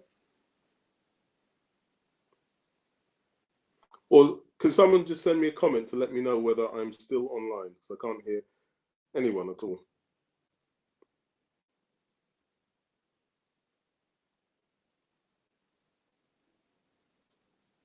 All right, okay. She's muted her mic, so I know that you guys can hear me. Yeah, so I think that's why we have a higher rate of black men. It's quite the norm in the UK for black men to date and marry white women. And one of the other things Rashida and I were talking about was obviously the ads where you have the black families or mixed families actually with a black husband, white wife, and then mixed race children. And I've had a lot of issues with that. One of the issues I've had with that is obviously it's actually reducing the number of opportunities available to black actors, because yeah, the black man he gets work, but then the black woman they're never representing a black woman as part of a family in these ads on TV and in most of the shows on TV. You don't really see the black woman that well represented, and that kind of worries me because it's like we're still sending the same message or even a worse message perhaps than we were sending to young people 50 years ago. And that really needs to change, because it would be okay if it was just one or two ads or TV shows like that, but when it's literally every content, all the content that you've got on television doing the same thing over and over again, then that's not a nice situation. I'm just going to read some of the comments here. Just see. All right. Where are we? Yeah, like R3V Trini, he said he's right about that here in Europe. I'm assuming that what you're talking about is when I mentioned the fact that in the UK and Europe, we're a bit more integrated into society. And so we spend a lot of our lives mixing with the white community and other races as well, but particularly the white community.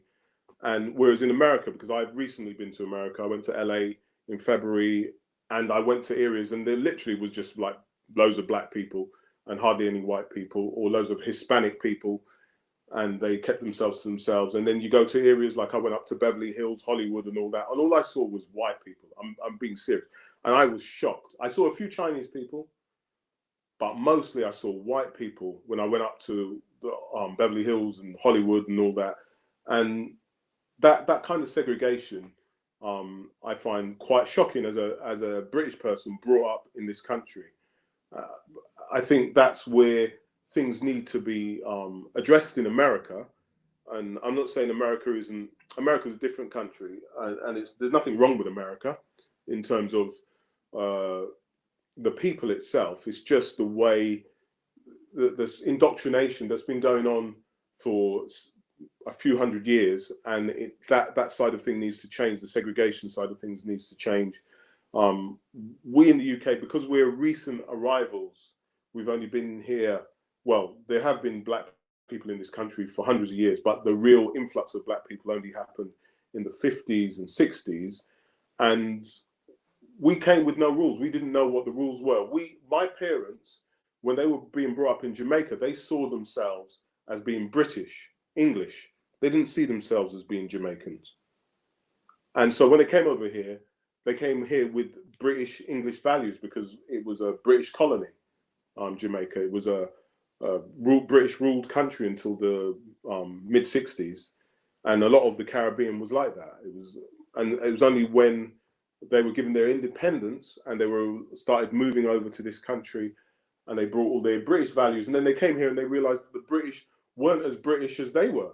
You know, it was quite a shock to, I think, a lot of Caribbeans and other members of the Commonwealth when they first came over here, and they realized that the British were not as, they didn't follow their British traditions as well as we did in the Caribbean. And so it's almost like we taught them how to be British as well. When we came over here, we taught them some values that they'd forgotten. And I suppose that makes our culture very, very different to the American culture.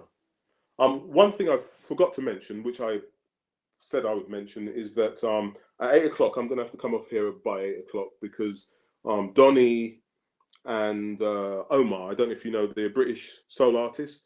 They're doing the IG Live, Instagram Live from 8 o'clock, where they're going to be going through their music, a bit like the Teddy Riley Babyface thing, Jill Scott, Erykah Badu. And I don't want to miss that because that will be interesting. Just seeing their history, the journey they've taken, all the amazing songs that they've written, the people they've worked with Lauryn Hill, Stevie Wonder, D'Angelo. I could go through a big list of people that they've worked with. Currently, I think Donny's working with Grace Jones. He's a keyboard player. So I hope everybody at some point after this switches over to Instagram to watch that as well. I'm back. Oh, you're back. Yeah. I want to apologize. I gotta, we got the quarantine. School is out here, so I got my daughter is here. They homeschooling and that kind of thing. So right. Yeah. Same with my son. My son's homeschooling. He was with me last week, and he's going to come back in a couple of weeks, and I've got to do stuff with him at home. So yeah, I understand your the duties that you have to carry out as a teacher, as a parent. I think a lot of people that's in the same situation. So it's like it's all good. Let's see. So now we've covered a lot of the things about the colorism and the darkism that's going on in the UK, and you've given us some great insight. Whether or not you guys agree with him, y'all know I don't agree with everything, but I'm happy that we're having this dialogue because it's very informative. It's educational, and the most important thing, it creates something in our consciousness that leads to change, and that's what I'm trying to do. I want to create a consciousness about darkism, and then have Black people look at themselves and say, am I guilty of this? Am I doing this? And move forward to positive things. So one of the things that I know that you wanted to talk about as well, that you said you follow, is this is something like that's going to be different, because I really don't talk too much about this, but you were interested in the real estate investing part of what I do. Yes. Yeah, in fact, it kind of opened my eyes to something, because I'd never seen anyone do what you were doing. You were the first person I'd ever come across who does what you do, and I didn't think it was possible to do it in the UK, where I think it's like situations where people are like halfway through like renovating a house or something, and then they run out of money, and they can't take the projects further forward, and at the same time they still have to keep paying their mortgage. Is that right? Okay, okay, I'm gonna explain it. Just bear with me, y'all, because sometimes I'm kind of long-winded, but I'm gonna explain it. Okay, so let me set it up with saying this. The main reason why I really got into the real estate investing, of course, to get a house for myself, but I saw a bigger picture here. And let me preface this with saying I've been a dark-skinned activist because I've been a community activist in my community. I used to work with the Uhuru movement. I don't know if y'all know what that is, but now we got social media, and there's a guy named Ghazi that a lot of people might know.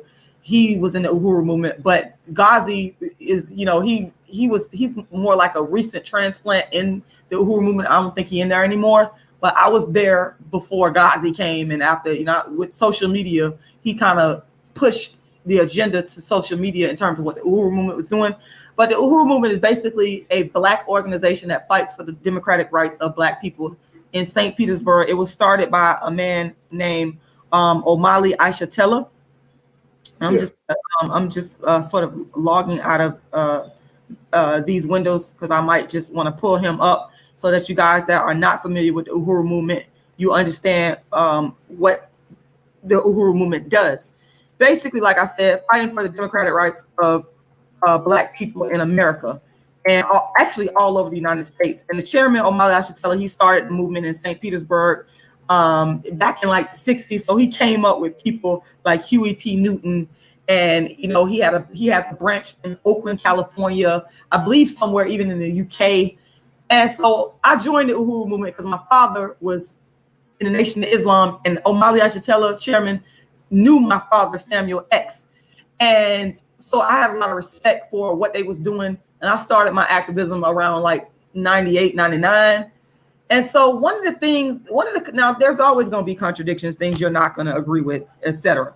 One of the things that I didn't like, I remember the movement, people in the movement talking about gentrification. And this was like years ago. And I would say, y'all, okay, this is capitalism. I was an undergraduate student at the time, getting my degree in history. Eventually I got a master's in political science. And I said, this is how capitalist system work, you know, studying economic systems. So what you do is you buy property. If you don't like it, let's come into the community, pool our money together, and let's buy this property. And people, they weren't, I guess because I was young, they weren't listening to me at the time. Like, okay, whatever. They were taking me seriously. But that was one of the things that bothered me about the movement. I love the chairman, Omali Aishatella. Don't get it twisted. So in continuing dark skin activism and just studying poverty and what I call systemic economic darkism in my book, my goal was to find ways to economically sustain myself as a dark-skinned person and help Black people in the process. And so real estate, in my walk with figuring out different entrepreneurial paradigms that I could get involved in, realized that real estate is actually probably in the top 5. And one of the people that really impacted me, I gotta say his name, Jay Morrison. A lot of y'all know who he is. If you don't, you better go Google him. Jay Morrison. The reason why I say, and this was before Jay Morrison is Jay Morrison we know. A lot of people have seen him on the Breakfast Club, etc. I ran across a video on YouTube years ago. Jay Morrison was teaching about how you could get a 4 unit, up to a 4 unit, meaning like, let's say it's a four units with 4 1-bedroom units or 4 2-bedroom units. You could buy that in America with a FHA loan. And I didn't know that. I was like, what the hell? And I'm listening to him and I go and do my research and he was right. I was like, wow. So that's like a form of mini investing where you can get into the game with a 4 unit. Let's say you live in one and you rent the others out and it can pay your mortgage. And you could do that with an FHA loan and have it not be considered commercial investment property or investment property. You can't go over 4 units. So that was like, I was like, okay. Then I kept doing my research and eventually I ran into a guy named Ron LeGrand. He's white, but again, I don't care. I go off of information. I'm an information type person. And I'll get information from anybody. I ain't never been a hater. I ain't never been racist. I just don't like discrimination and people being treated bad. That's my problem. But anyway, I read a bunch of books. I started going to trainings, and Ron LeGrand teaches this method of investing. Now, mind you, before this, the main investing tools that I've seen real estate investors use is if you want to become a landlord, where you rent out property. Maybe you have a, I don't know, a 6-unit, 10-unit. Yeah. And you rent those out as a landlord. Okay, that's one. Yeah. Another form is the rehabbing. You know, you're buying this property that needs to be rehabbed, you fix it up and you flip it. Then you have the wholesaling, where you go out and, you know, you find a property that may need some repair, and you put it under contract, and then you turn it over and you flip it to a rehabber for a fee. So those are the methods of investing that I knew about until I ran into Ron LeGrand. Now he and I like those methods. They're great, but I like what he calls the terms business better. Terms, or the pretty house business. And this is where you, okay, if you compare it with rehabbing, for example, you're not going to rehab these houses. You're going to go out and find pretty houses in nice neighborhoods that don't need all this work done. They're ready to move people in. And it's actually more money in that and less time consuming than a rehab. Because with a rehab, you got to go in there and you got to project manage. You got to go get contractors and pay them, and the price could go up and down, and you got to go through all these ups and downs with that. Whereas if you buy a pretty house, let's say somebody owns that house, but they live in another state, but the house is nice, and you negotiate terms with them and say, I want to buy your house on terms, which means you're buying it without bank financing. The person that owns it, they are the bank. And you say, well, you know, I want to buy your house. Let's say you find this beautiful house in a nice neighborhood and the owner lives out of town, and you contact that owner and say, listen, I want to buy your house, and y'all come to an agreement, and that person sells you that house for $100,000. You negotiate no money down, and you pay them $500 a month. You take that house, that same house you bought, and you sell it on terms, because you buy on terms and you sell it on terms, but you sell it because whenever you sell something on terms, it's worth more. So you can get more for it in the marketplace. So you take that same $100,000 house you bought and you sell it for $150,000. And instead of you charging that person, you paying $500 a month for your mortgage, you're going to charge $1,000 a month, creating a $500 monthly cash flow. And then you got it with no money down, but you're going to get a minimum of $10,000 down. So you've profited in 3 ways, and this is the business of terms. So that's what I'm engaged in. And I'm not going to tell you that it's easy, because sometimes you might need a little working capital, but sometimes you might be able to find a property where you could get it with no money down. It all depends on you and your hustle. And this is ways that I feel that I'm a dark-skinned woman. Nobody's ever given me nothing. I came from a poor, disadvantaged background. My mom and them ain't do nothing for me. And if I didn't figure out how to get it, I ain't gonna get it. So, you know, I'm driven to figure out ways to sustain myself, because I know that I might not, I love y'all black men to death, but I might not get no black husband that's gonna come in and marry me and take care of himself. I always have to have a backup plan to sustain. And real estate is one of the ways in which to do that. Well, yeah, I mean, why I was very interested is because I know a lot of young people in the UK who right now are struggling to get on the property market, struggling to get real estate, because the prices have been crazy.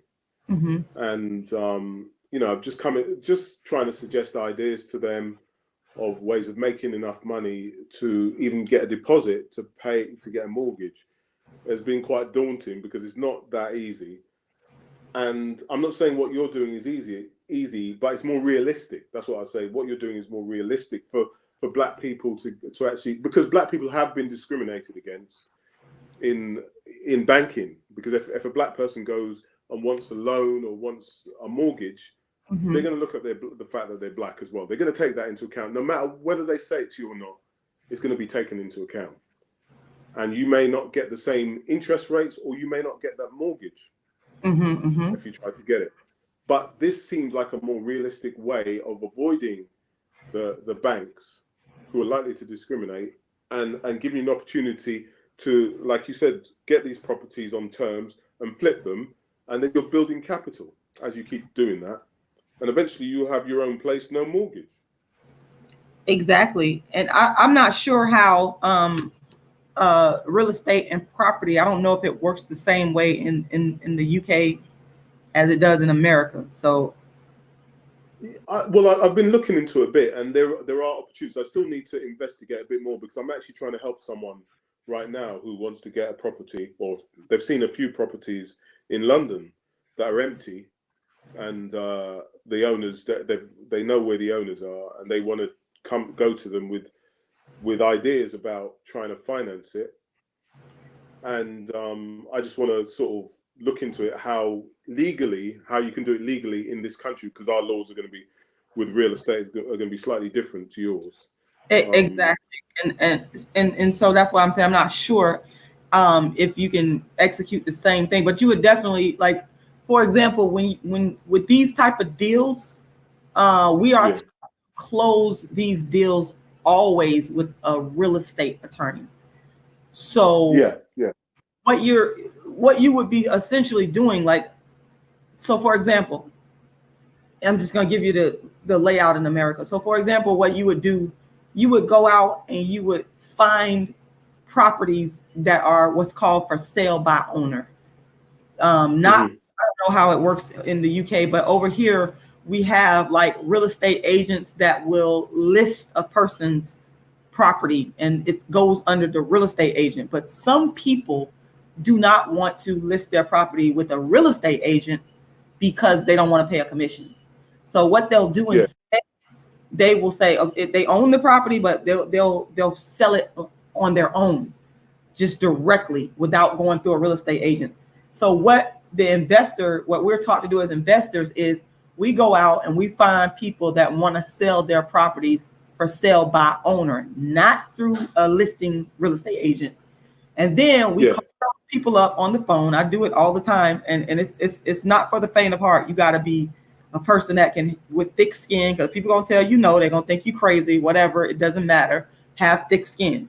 So what I would do, for example, let's say I'm driving down the street and I see a sign that says for sale by owner, and it's this nice house. I get the phone number, I write down the address, and I call up that seller and I say, you know, hi, my name is Rashida. I'm calling about your house for sale. Is it still for sale? Da da da da. You got time to talk?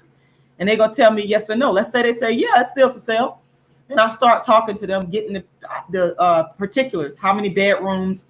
What's your asking price? How much you want to sell it for? Do you know how much it appraises for? I'll ask all these questions. And then I'll also find out if they own the house free and clear. If they own it with no, mortgage on it, they own it straight out. And if they own it straight out, that's wonderful. If they don't, it's cool too. So let's say they own it free and clear. I'll say, okay, well, you know what? I let them know I buy houses if they would take a monthly payment. That's what I'll tell them. That's just owner financing. And I start to explain that I can give you a monthly payment in exchange for your equity. And then from there, if they're entertaining it and they say, yeah, then I start saying, well, we start talking about a down payment. And I personally, I'm trying to buy it with no money down, but everybody is not going to go for that. So I let them know I usually buy it with no money down. And they're going to say, well, that's great, or I can't do that. And then from there, we'll keep negotiating until we can come to an agreement. And let's say we agree. Then I say, okay, great. Let's set up a date for me to come out to the house and meet you. And I look at the house and I bring what's called a purchase and sale agreement. And we agree on the terms and put it in writing. And let's say we agree, we fill out that purchase and sale agreement. Then I go to a closing attorney, a real estate closing attorney, very important. And I have them draw the agreement and I buy the house. And that's how it works. But believe me, It's grind and hustle. I do not want people to think that it's easy. It could be for some people. It just depends on what your hustle is. If you're willing to call people, I talk, so I don't really care about calling people and talking to people. I don't really care if people tell me no. I got very thick skin. I don't care. For some people, they do care. So it just depends on your hustle. Yeah, well, I think it's something that could work in the UK. It's just obviously you just have to. America's news outlets. I'm here. I'm listening. What's that? Oh, right. I just heard some other noise, like we're being censored. But anyway, yeah, it was something that could work in the UK. It's just a question of researching what's different in terms of your real estate laws to see how you work around our laws to kind of almost do the same thing. Absolutely. Because there are definitely empty properties there that a few people I know have identified, and there are people doing something similar to what you're doing. I know there are people in the UK already doing something similar. So it's just, but those people aren't black people, and we need to make it black people doing it. Exactly. That's what we're missing. That's what we're missing. And that's why I was interested in it more. Not for me even to do it. It's not necessarily something I want to do because I own property. I own my own property, and I probably just don't have the time at the moment to get involved. But I can give people the push to go and do it for themselves and give support. So if they come across a hurdle, I can say, well, let me phone my friend Rashida in America and see what she thinks you should do next. Right. Because and what I would say is this, because I'm learning still, is to get training, because what you said is very key. Yeah, you have to find out if this would. I know that in Canada, method can be used, but I did have no idea about the UK. So that's a very interesting question to figure out if something like this would work in the UK. Yeah. Well, as I said, I do know that there is at least a couple of people already doing it, because I just happened to come across a couple of videos of people who actually run courses that teach you how to do that in the UK, something similar in the UK. So I'll send you what I've got actually about it in the UK, just something that I came across, and then you can look and see whether it's similar to what you do.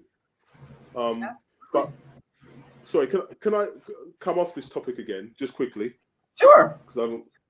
I just want to answer a question, because it's a very interesting question from someone called Michael Veal. Earlier, he asked, Carl, do you also watch Love Island? Can you describe about the colorism you noticed there?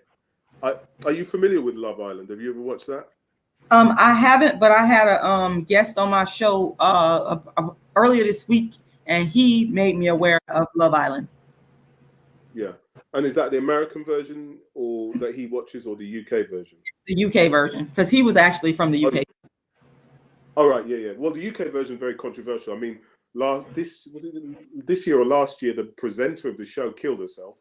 Oh my God. She committed suicide, yeah. And before that, quite a few contestants on the show committed suicide, or I think at least 2 maybe committed suicides, which shows you how intense the show is. I hadn't really watched it until I watched the last one and the one before that. I hadn't watched it before that because I just wasn't on my radar, but just a few friends kept on posting on Facebook about it. So I thought, let me see what the fuss is all about. And the one thing I noticed on this show, because Michael mentioned colorism, is the fact that when they go to select, at the beginning, they select who they're going to pair up with. And it's always the black person who gets the dark skin, because they have quite a lot of mixed race people on it as well. But the dark skinned black person is always the last, especially because it's usually the girl who gets picked and the guys are doing the picking. The dark skinned black girl gets picked last. Right. That's exactly what the young man from the UK said. Wow. Yeah. I noticed on both series, and I couldn't believe what I was seeing. I just couldn't believe it. And it was just the general treatment of the dark-skinned black girl and some of the dark-skinned black guys, but particularly the dark-skinned black girl, was just disgusting. I thought to myself, why as a dark-skinned black girl would you put yourself through that? That's what I was wondering. That's it. You took the words out of my mouth. Why would they go on there? Do they know the history of how they would be treated, or dark skinned women are treated on the show before they even go on? Well, I think they must do, because I'm sure they're young people and they probably watch the show before they decide to apply to go on the show. So you would think that they would be aware that they're going to be treated less favorably by other contestants, as well as by the producers and everyone. And I just think the whole thing, what it highlights is actually how racist this country is, because people like I talk to you as if there's no racism in this country, that we all live together happily and smiling and everything. But the reality is, when you watch a show like that, you realize, well, underlying, like, these people may want to sit down and have a drink with me in a bar, but they don't want, like, their parents don't want them to bring me home. Right. Exactly. You know, so the racism, that's what it did. It really opened my eyes to how racist this country still is, and has a long way to go. And it's probably in the exact same place as America is. It's just that the white Americans are a bit more open about it. They will pull out their Confederate flag and they will say all the racist stuff. Whereas in the UK, it's all a bit more underground now. I'm just gonna tell you that I would be like, I just pulled up an episode on YouTube here, and I see one of the dark skinned women. Looks like her name is Cynthia. I would be devastated if I went on to a show. I'm just gonna be honest. I don't know how they could do it. You gotta have some thick skin. If I went on to a show and the men were picking me last, that would completely, as a mature woman, even because I haven't gotten over the darkism, I would be devastated. You know, yeah. This in front of this one video I'm looking at has 1.3 million views. You're doing this in front of millions of people. You're shaming Black dark-skinned women in front of the international community.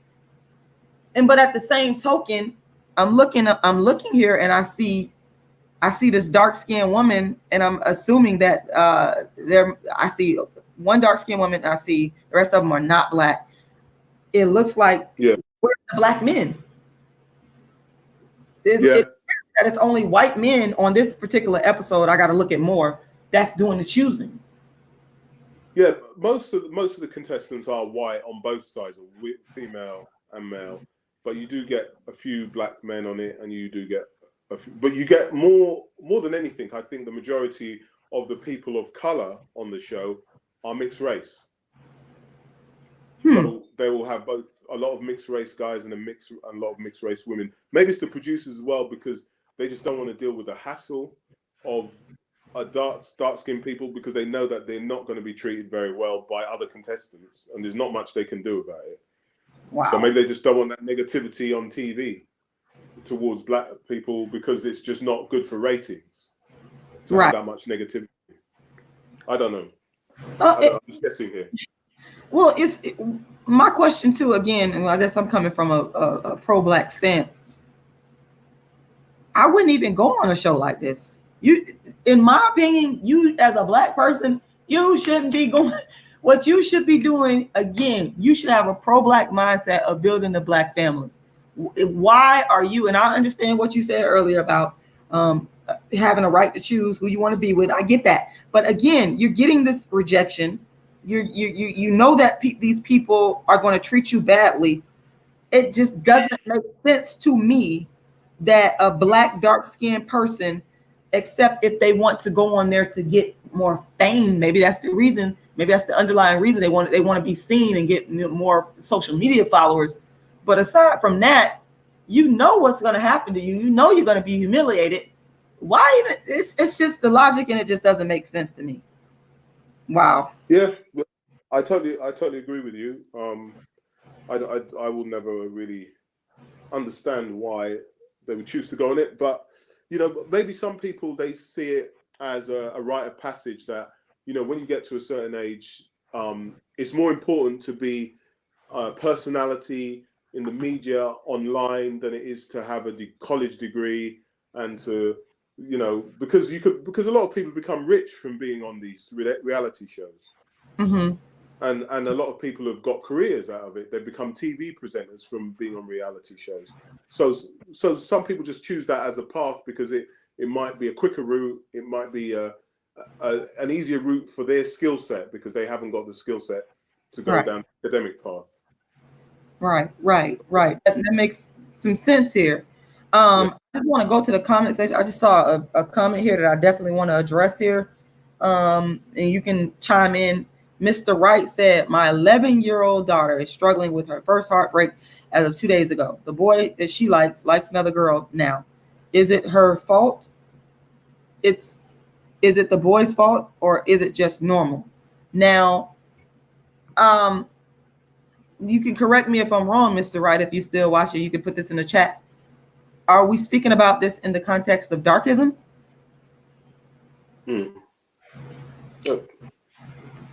Because he didn't. That'd be good to know. Yeah, he didn't mention, and I know that that's what we're talking about right now. Darkism in the UK and how it impacts Black men and women.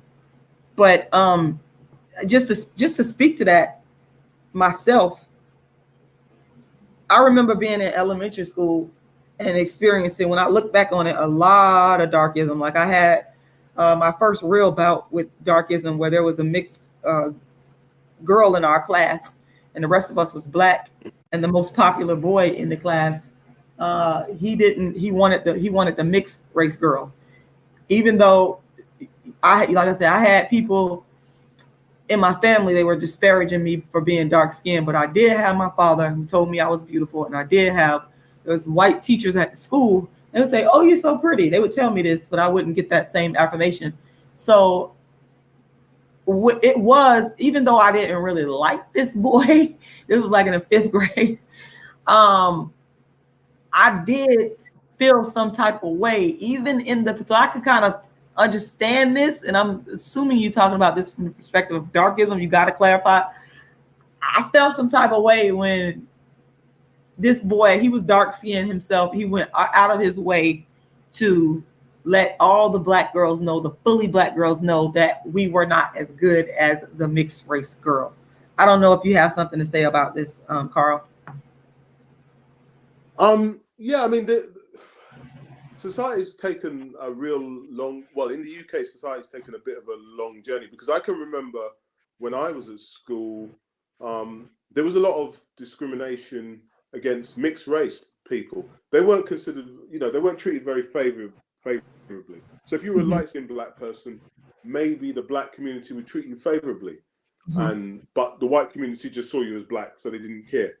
But if you were mixed race, but you would get it from both sides. You would get mistreated by the Black people, and you get mistreated by white people if you're mixed race. So, but it's gone full circle where now the most people who get treated the most favorably are the mixed race people. Like they'll get all the job opportunities. I think there's a lot of Black people would sooner date a mixed race person than date a Black person. And then white people, obviously will treat them a lot more favorably. They get all the job opportunities. They get all the jobs. Like they're actually like what I would call the media version of Black people. They're supposed to be representing us. Like I was saying to you earlier, if the BBC want to fill their quota, like they have a target of how many Black people they need to employ, or the police have a target of number of Black people they need to employ, they'll employ a load of mixed race people to represent the Black people so they can tick that box and say we've employed 20 mixed race people, but they won't say they're mixed race. They'll say we've employed 20 Black people. In fact, what they've actually done is employed 20 mixed race people. Right. And so, I think definitely mixed race people are slowly replacing us. That's what it feels like to a certain extent. We are being replaced by mixed, and I can't say, because I love my children. Well, I love my youngest son, and I have a lot of respect for my 2 older children. And I can't say I am partly disappointed in myself, because if I knew then what I know now, I would have only ever had children with Black people. If I knew then what I know now. But 20 odd years hear that? So that's very important because there was some women on here going hardcore on you. Okay. They were earlier. They were. I saw a I few. wonder if they're still in the chat and listening to what you. Could you please repeat that for the people in the back? If I knew then what I know now, I would have only had children with black women. Because because the way society has gone, I never imagined that society would go in the sort of direction it's gone. I always thought that black people, like, it's almost like black people are trying to be written out of the history of this country, you know, and out of the future of this country. So we're not represented on TV anymore. That's why Idris Elba and other black artists had to go over to America to get anywhere, because nobody over here wants to know. They don't want black people. They've got their mixed race people, so they can say they're not being racist because the mixed race people are the black people, as far as they're concerned. And I've contributed to that problem. I have contributed to that problem by having mixed race children. And that's an awful thing to say, but it's true. I've got to be honest. Right. That is true. And as I said, I love my children, but if things had been different and I had known better, I would definitely not have had any mixed race children. I would have just had black children. And because at least I would feel like I'm not part of that problem. That's a very, very, very extremely honest and vulnerable thing to say, as far as I'm concerned. Well, I can only say as I see it, and you know, I'm not, as I said, I'm not putting down my children at all in any way. As I said, I think they're wonderful people and what have you. But you got to say what you see. No, I understand. And that's the thing that people don't understand, that I've been telling them. This is no one's downing or demeaning a person because they mixed, because that person has no control over that. So that's not what this is about. It's about being honest about how we got to the point where we're at. Like, for example, with slavery, you're not going to, I personally wouldn't demean a person because they're mulatto or because they're biracial. I'm demeaning the slave master for brutalizing the African slave woman. That's my problem. Yeah. Not to attack the human being that had no say in that. That's not the issue to me. It's never been the issue. It's circumstances around it. So I understand what you said. Nurse Possibilities, I gotta read what she said here. She said, you said a lot. You said, Rashida, what you have to understand that black men like him change their mind after the fact. Then she said, I am a light-skinned black, and I will tell every black American woman of any complexion to date who they want. Do not listen to dark-skinned black men that feel some kind of way after the fact. Interesting. What do you think about that? Well, the thing is, when I was younger, as I said to you before, I said this earlier, when the hormones are racing, and you almost have a desire and an urge to procreate, don't you? As young men, I don't know how women feel. I can only speak about it from the perspective of myself as a man and my male friends, because those are the people I hung around with, and we had strong desires to procreate, and we were choosy about who we procreated with, but we weren't choosy enough. That's all I can say, because the hormones took over everything. And you know, or testosterone, you could say testosterone takes over. As you get older, you become a bit more I don't know, you can look at it retrospectively, and you don't have that same urge that you had when you were younger. Just you can think a bit more about your actions and the consequences of your actions. Whereas when you're young, it's just like, you know, young people make lots of mistakes in other areas of life, and they don't think of the consequences. I've got family members who, if they had looking retrospectively now, they think to themselves, I wish I had followed that career path and paid a bit more attention at school and did well, if they wish they had done better academically, so Mhm. they would be in a better financial position today. But when you're young, you're foolish, and you make Right. foolish mistakes.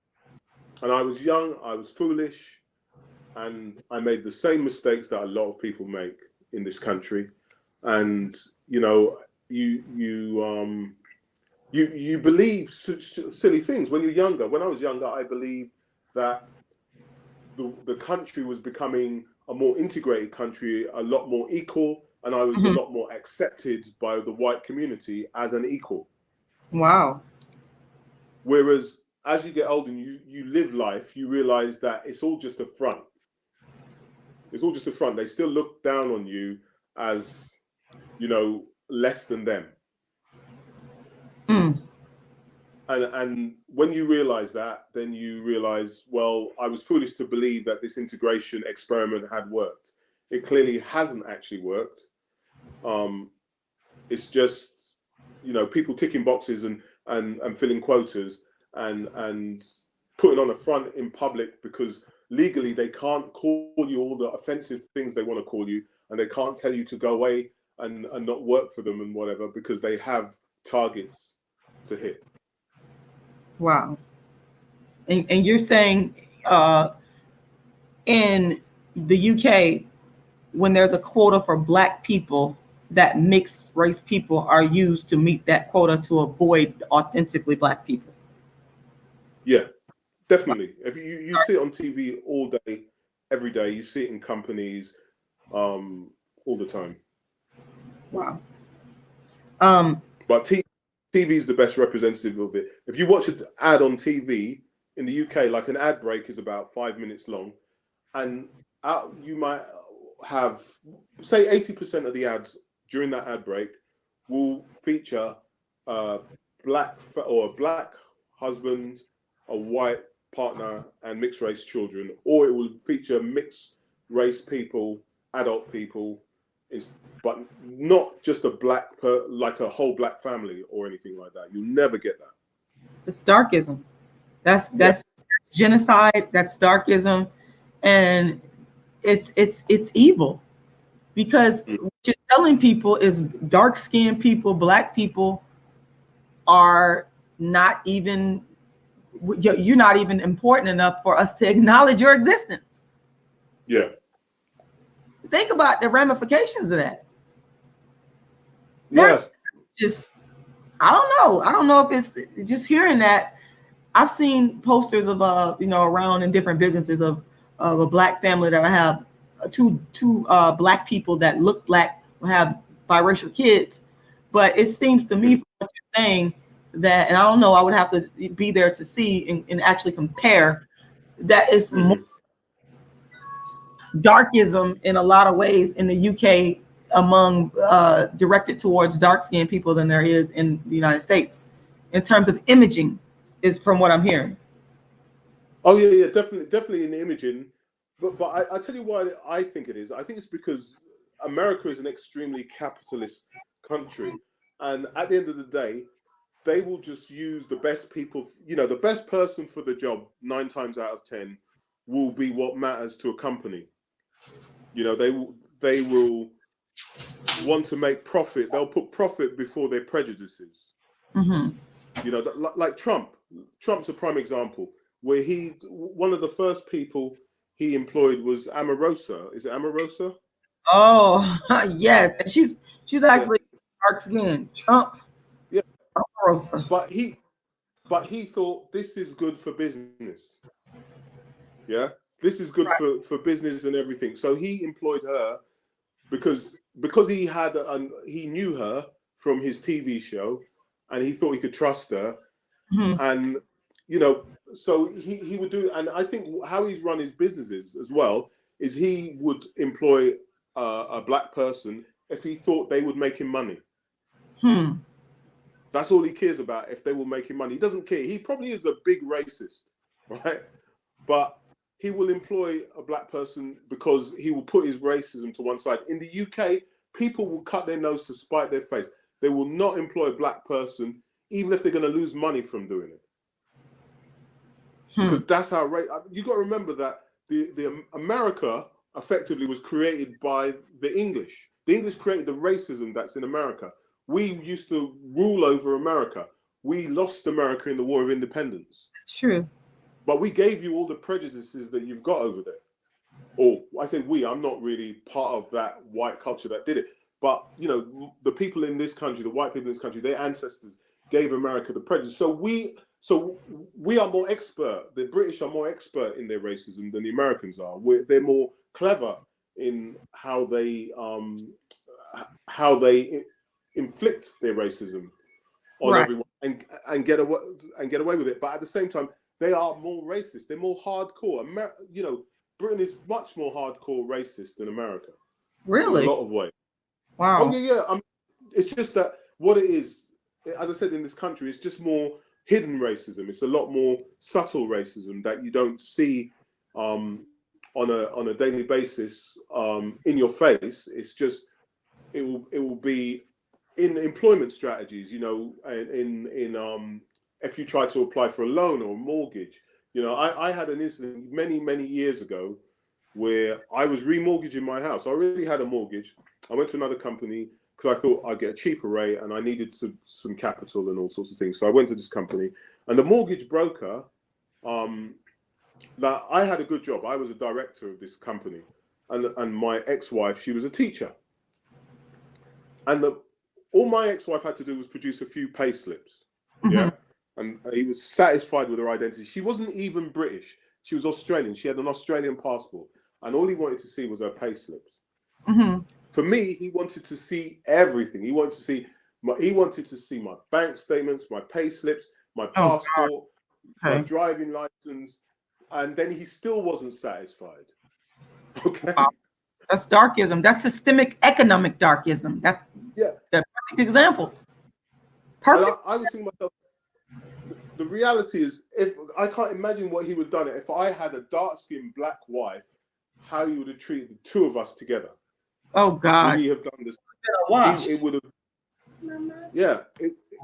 Because I was losing patience with these, and then even after he sent off all my documents, copies of my documents, to his head office and everything, they were still querying my identity. Not my ex-wife's identity, but my identity. I was born and brought up in this country and had everything, and I worked for the government, and then had left the government and worked as a director for this company, and they were still querying everything about my identity. And I think to myself, this is crazy. This is quite blatant. This is as blatant as racism could get. But I thought, you know, I'm going to go through this process because I just need to sort out this mortgage. Right. But I did have some words with them over the phone. I remember I think I recorded the conversation, so I probably got it on my hard drive somewhere. I recorded the telephone conversation, and I tell you, I just laid into them somewhere so everybody can hear it.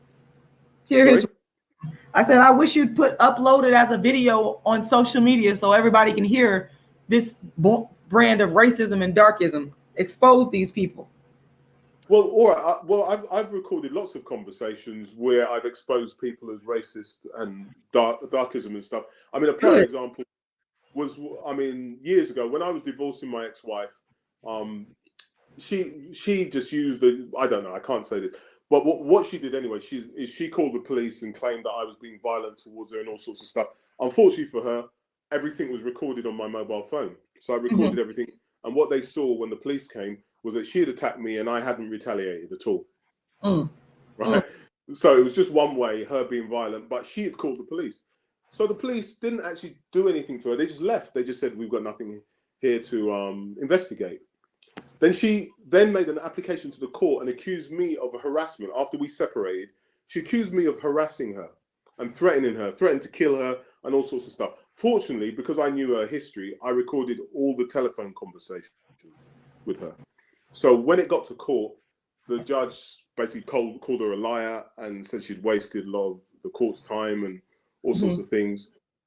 But then what happened after that is she then actually started harassing me because I had started a relationship with a new partner. She started turning up at my door, knocking on the door, saying, you need to come out here, blah, blah, blah. And I said, look, go away, leave me alone. We're not married anymore, leave me alone. I've got a new partner, go away. And so she kept on doing it. So eventually I went to my local police station to report it because I said she's phoning me, she's harassing me, she's phoning my friends and family and causing all sorts of chaos for me. I went to the police station to report that I was being harassed because I was told by my sister I need to have a crime report before he could take it to court. I went to the police, they wouldn't even take the crime report from me. Wow. And that's with me going to the police with recordings of the telephone conversations, which in the UK you're legally allowed to record. You're allowed to record the telephone conversation. I know in America there's some strange laws where you can't do that, but in the UK you can record it. So I recorded the conversations. I presented the conversations to the calls, the messages she left with on my phone, her outside my front door, and all sorts of things. I even had a statement from my neighbour who witnessed her banging on my door and being violent and threatening. And despite that, they wouldn't take any action. They wouldn't even take the crime report off me. And I said I had to make a complaint. We have a police complaint system. I made a complaint about it and everything. But what I did also is when I was trying to make the crime report, I recorded the whole conversation with the people at the police station. And you can hear from the conversation that the guy was saying, he might as well have just said, look, you're a black guy, I'm not interested because you're black. He might as well have just said that.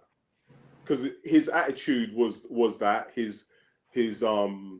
the way he was like saying, so what? So she's done this, so what? And I said to him, well, hold on a second, you took a crime report from a woman who was lying to you, who had no evidence of me doing anything.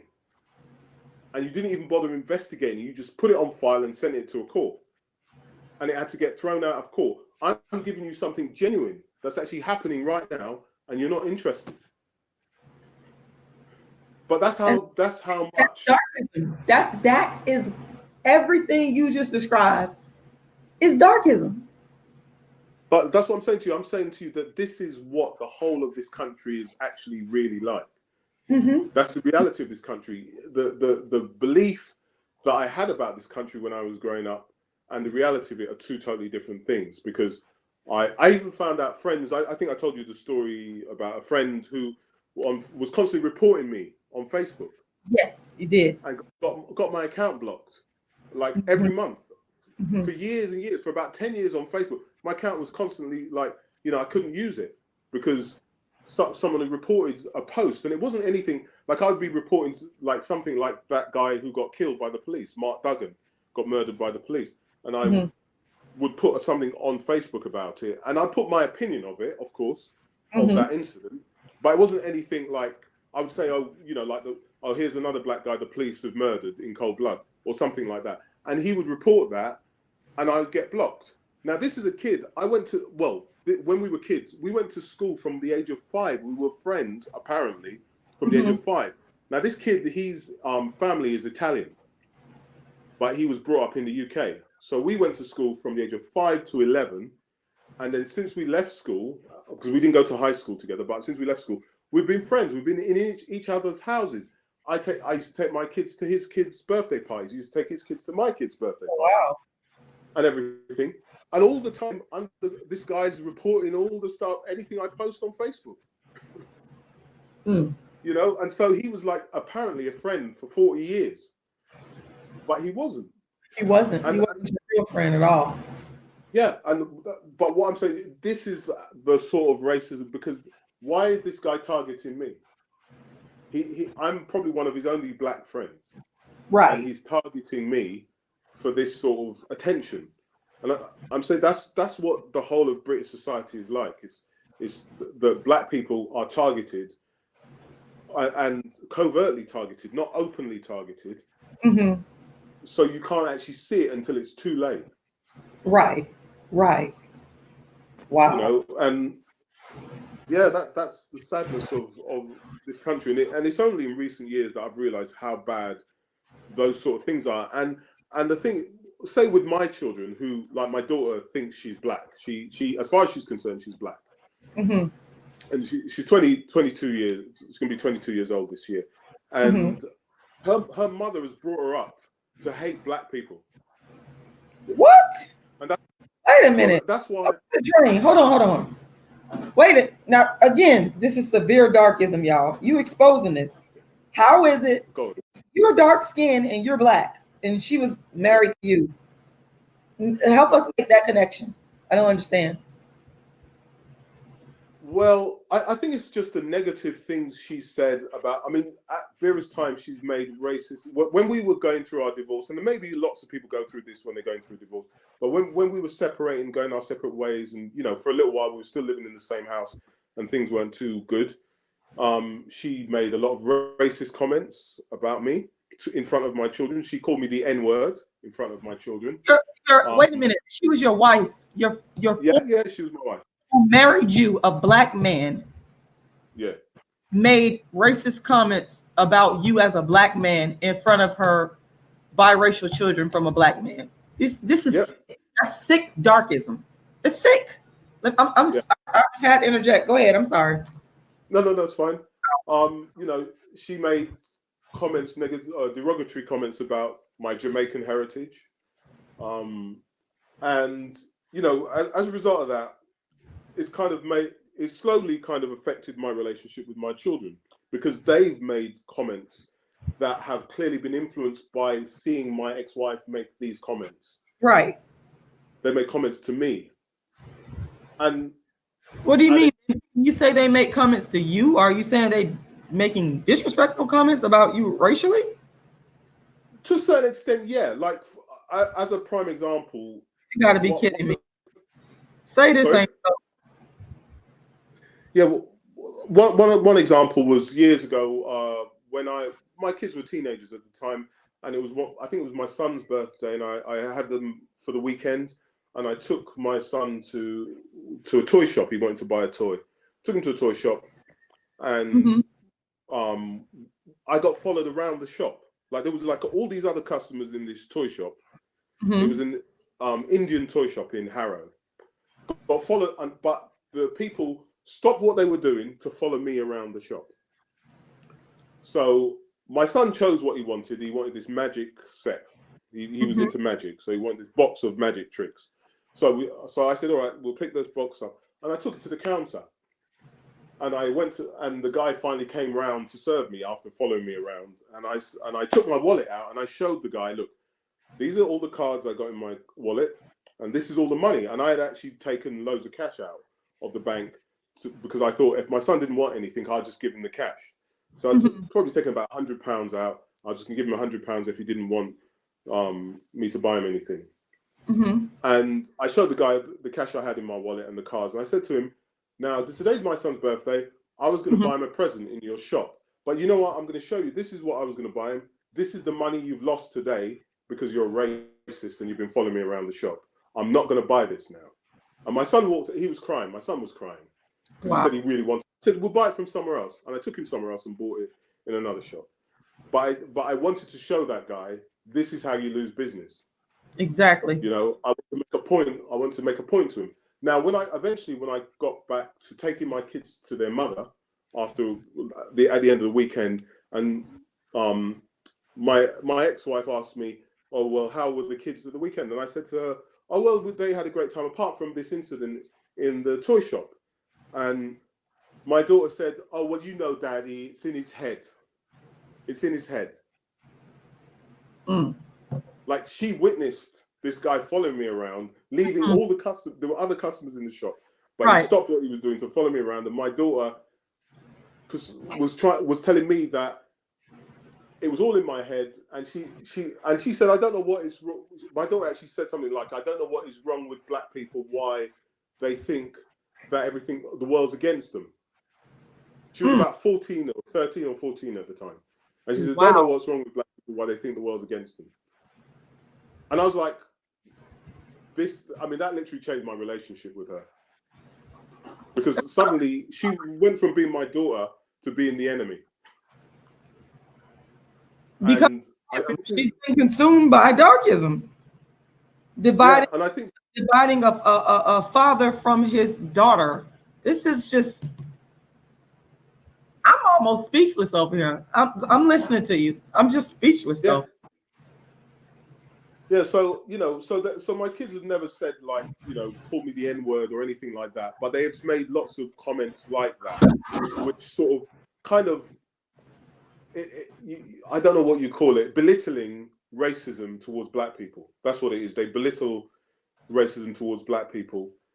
My daughter's now very active. Like, I'll send you her Twitter feed so you can look for yourself. I'm not going to put it on here because there are some crazy people here as well. Oh, no There's some problem. nice, there are a lot of nice people, but there are one or two crazy people putting messages in. But I'll send you my daughter's Twitter handle or whatever you call it, so you can look at her Twitter account, and you'll see that you would think that she was your equivalent in the UK, because she posts very positive black comments, and she's like comes across as a black activist. But yeah, the reality is deep down, she's been very influenced by her mother. She's faking it. And, you know, if her friends knew some of the things, or the people who follow her knew some of the things she'd said, she'd probably have a very difficult time online. But, you know, unfortunately, there's a lot of young people who have been brought up by mixed race parents, or brought up by, like, as I said, single parents who might be not black, but they've got a black father who they don't have much contact with. So the black mother's influencing them, and the black mother maybe just because she's bitter towards the black father for separating, or whatever the reason, and they're putting all these ideas in these mixed race children's heads. Wow. About black people. So Negative. I just have to interject here. Have you ever heard of the movie Imitation of Life? I've heard of it, but I've never seen it. When you get a chance, and I know we're busy, or we might not be busy because of the quarantine, please see Imitation of Life. Because as we're talking, I pulled it up on the screen, because the relationship, this is a relationship between a black mom and her biracial daughter. And there's similarities here, because this biracial woman disrespects her mom. She doesn't want to be labeled as black. She just is very condescending to her black mother. And when I heard you talk, Imitation of Life immediately popped up in my head. And when you get a chance, please go. You might be able to find it on Netflix. It could be free on YouTube to watch.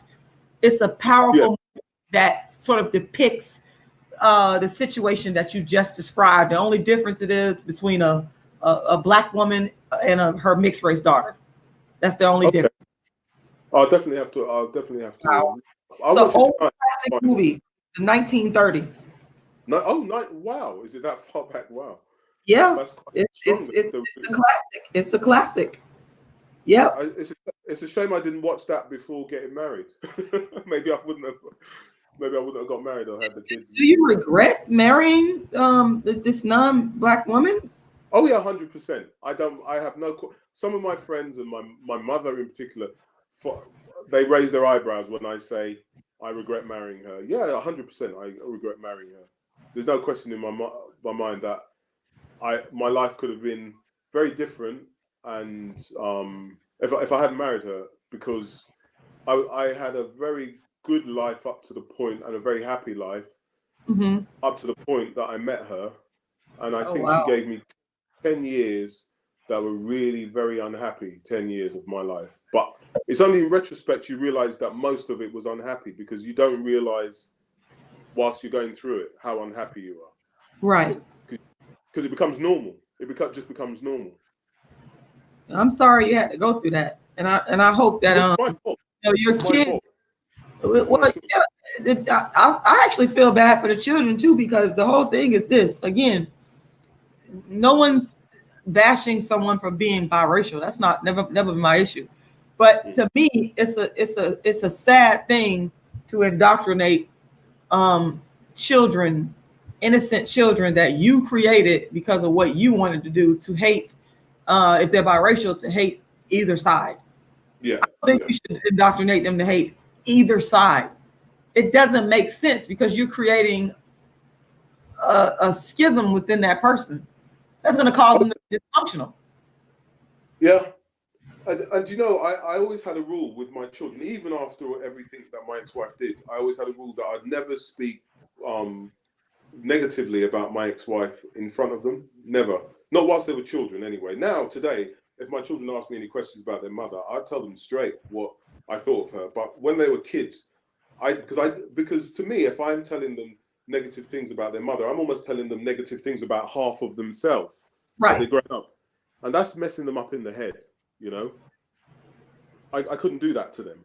So, but as an adult now, like my daughter's 22, I will tell her, like, if she ever comes to me and says, well, what really happened between you and mum? I'd say to her, well, this is what your mother did. I can only tell you my perspective. This is what your mother did. And you have to live with it. When I hear stuff like this, because I've never dated interracially, but when I hear a person that dates interracially and the person is calling them racist names, I just don't understand the psychology. I'm really trying to understand. You married this person, you're with this person, but you're calling them racist names. That is the most striking thing to me. Well, I'm struggling to understand that. What is going through this person's head to speak so negatively in a racist, darkest fashion towards a person that you decided to marry or lay down with? You understand what I'm saying? I understand it. But I just think, I think it's just one of these situations where people get bitter and they're not thinking about. I don't know if my ex-wife is racist, but I would imagine she isn't racist. I just think that she is very angry about the fact that I left her and that I filed for divorce from her, and she wants to find a reason behind it, and she puts it down to my race, or she's just attacking my race because she wants to hurt me, and she thinks it's going to hurt me. Anything she's ever said to me, the only times it's ever hurt me is if my children have heard it, because I don't want my children hearing stuff like that. You know, but if she said it and it's just between me and her, I don't care. It's just, you know, it's just not a problem for me, because that's her problem. To me, that's her problem, not my problem. But that's the way I see it. No, Carl, go ahead. I'm sorry. No, I was going to say we probably need to wrap this up soon, because I'm supposed to be watching this other thing. I told you, this Instagram live with Donnie and Omar. Yes, and I gotta get out of here and get some errands run. But we can do a part 2 to this, definitely, if you like. It's a pleasure having you on here. We should definitely do part 2, and I think what would be good is if the people who have watched it today or watch it later on, maybe they'll watch it. Will it stay on YouTube? Yes, it's going to be right on YouTube when we're done. Yep. So the people who watch it on YouTube, if they have questions for the next part that they want to ask, or topics that relate to darkism in the UK compared with America and things like that, or what else, with real estate or whatever it is, everything else we've been talking about. We covered a lot. If they want to put those questions, because the next time I come on, hopefully I'll be a bit further forward with finding out about this real estate thing in the UK as well. So I might be able to give some more information about opportunities for anyone listening in the UK, how they can get into the real estate game. Because I'm all about helping Black people. I want Black people to own stuff in this country. I'm fed up with us, because in America, at least you got people like Oprah Winfrey who are billionaires and stuff. We don't have a single Black billionaire in the UK. Oh, wow. We don't have a single Black billionaire. We don't have a single Black person who owns a major business in the UK. Really? Yeah, we don't have a single one. I'm learning a lot today. Yeah. So, you know, I'm all about the next generation, my children's generation, being the first generation that really owns something in this country. You know, and so I want to help that happen, or if I can't help make it happen, you maybe can help it happen, or someone else listening to this discussion between us can make it happen. Right. Absolutely. We on the same page. Yeah. I think it just needs to happen. It's well overdue. You know, in the UK, like a lot of the music you hear in the UK, we've been pioneers. You know, like, I don't know if you know this. I'll tell you this very quick. Do you realize that Michael Jackson's Thriller was written by British songwriters? I did not know that.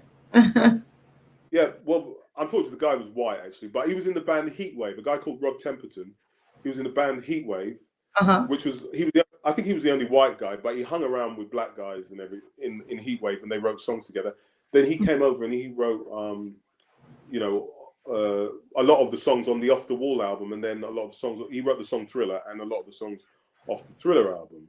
And I'm just saying, there's a lot of British artists like Omar and Donny, who I'm going to be watching shortly, who are pioneers. We even created a genre of music in the UK. Well, lots of genres. Like most of the pop genres of music in the UK were created by black people, and yet we don't make the money out of it. It's the white community that make the bulk of the money out of our creations. That's how we own nothing. Sorry? I said that's how it is, and it's absolutely terrible. Yeah, but I think it's different because in America you've got executives like Babyface. I'm not Babyface. LA Reid, who's like, isn't he like vice president of CBS or what? Not CBS Records. What record was company? He was with a record company. I can't remember off the top of my head. But LA Reid is a prime example of someone. My favorite LaFace. They had LaFace. It's him and Babyface. Yeah, they had LaFace, but they also had whatever label Whitney Houston was on. LA Reid was the vice president of that. And on top of that, you've got people like Tyler Perry. You've got Tyler Perry, who's created his own black, and Spike Lee. They've got their own massive production companies that make films, independent films that are mainstream. Whereas in the UK, we have nothing like that. There's nothing. There's literally nothing. Wow. And so, it's well overdue that we start having that coming through, because we've been here in the UK long enough. We've been making a lot of money for the white community, and it's time we started making money for ourselves. Well, I think we could lead off with next then, because the question that pops up in my head is darkism / racism. Is it worse in the UK or is it in America? That would be a good one, actually. I think that would be a very interesting debate, because you know my view already, that I think it's worse over here. Yes. For different reasons, but I'd be interested to hear what, especially if there's anyone from America who's been to the UK or lived in the UK and can compare exactly from the other perspective as an American coming to the UK, because I can only look at it. I wouldn't be able to make that determination, because I would be interested in listening in on those that, like you said, have lived in both places and can compare. So I'm actually interested in understanding that. Absolutely. How many people can you have in one of these broadcasts at the same time? I think I can have up to 10 people. Yeah, I'm open to doing that. So yeah, it'd be good to have like a few more people with, especially as some people didn't like my views on things. So it'd be good if there was people there representing their perspective rather than, just me and you. There might be a third and fourth perspective on a lot of the things. But I would love it. I would absolutely love that. Like I said, like a person that's been in the US and in the UK, and they can compare it, because I want to know. If I ever come over there, I want to know what I'm getting into, and I'm getting like a lot of information from you. I really appreciate that. Oh yeah, I mean, I've got information off you for years. I mean, you've filled in lots of gaps for me about America and about how things are, because I always thought America was a very different place to what I've seen you present it as being. And I remember seeing the film School Days. You remember the film? Is it School Days? Absolutely. Spike Lee. Much respect. Spike Lee. Yeah. Absolutely. Yeah. And that was the Colorism film, wasn't it? That was probably the first Colorism film I ever remember. Yeah, I got to give Spike his credit for that. Spike. I got a lot of respect for Spike Lee. Absolutely. Yeah. When I saw that film, I thought that, like 20 years later, I thought that was then and this is now, and things have changed. It hasn't. It has. Yeah, it seems like it's much the same in America as it was then. And what with Spike Lee, what I liked with his early films like School Days, and my favorite one obviously is Do the Right Thing. I love Do the Right Thing. I don't know if you like Do the Right Thing. I pretty much like all of Spike Lee's movies. I think my favorite Spike Lee movies was Malcolm X. Yeah, you like? I don't know. Malcolm X was okay. It was good. It was good. But I thought, I don't know. I just thought the earlier stuff than that was much better. I think didn't he have a big budget for Malcolm X? Yeah, he had a bigger. I don't know. It's probably because I love Malcolm X, the man, and I thought that Denzel Washington did a great job. I thought that Angela Bassett was just like, she breathed so much humanity and love and life. I want that whole Angela Bassett back, by the way. She was amazing in Malcolm X and What's Love got to do with it. But yeah, amazing. So that's probably why the acting was superb. So I love the movie. One last thing, and it'll be interesting to hear what the perspective of the people listening is. What do you think of the TV show Blackish? I have not watched it. I can't tell you because I need to watch it. I've never watched it before. Yeah, I find it. I mean, it touches on a lot of racial issues in a comedic way, but sometimes in a very serious way. But what I think is very interesting is more the casting of Blackish. The fact that most of the people are either light skinned or mixed race. Exactly.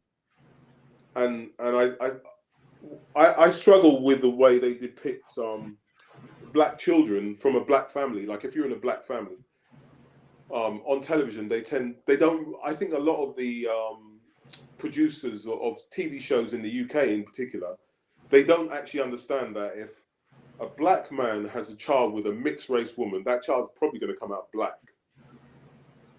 Right. You know, they're not going to normally come out looking mixed race.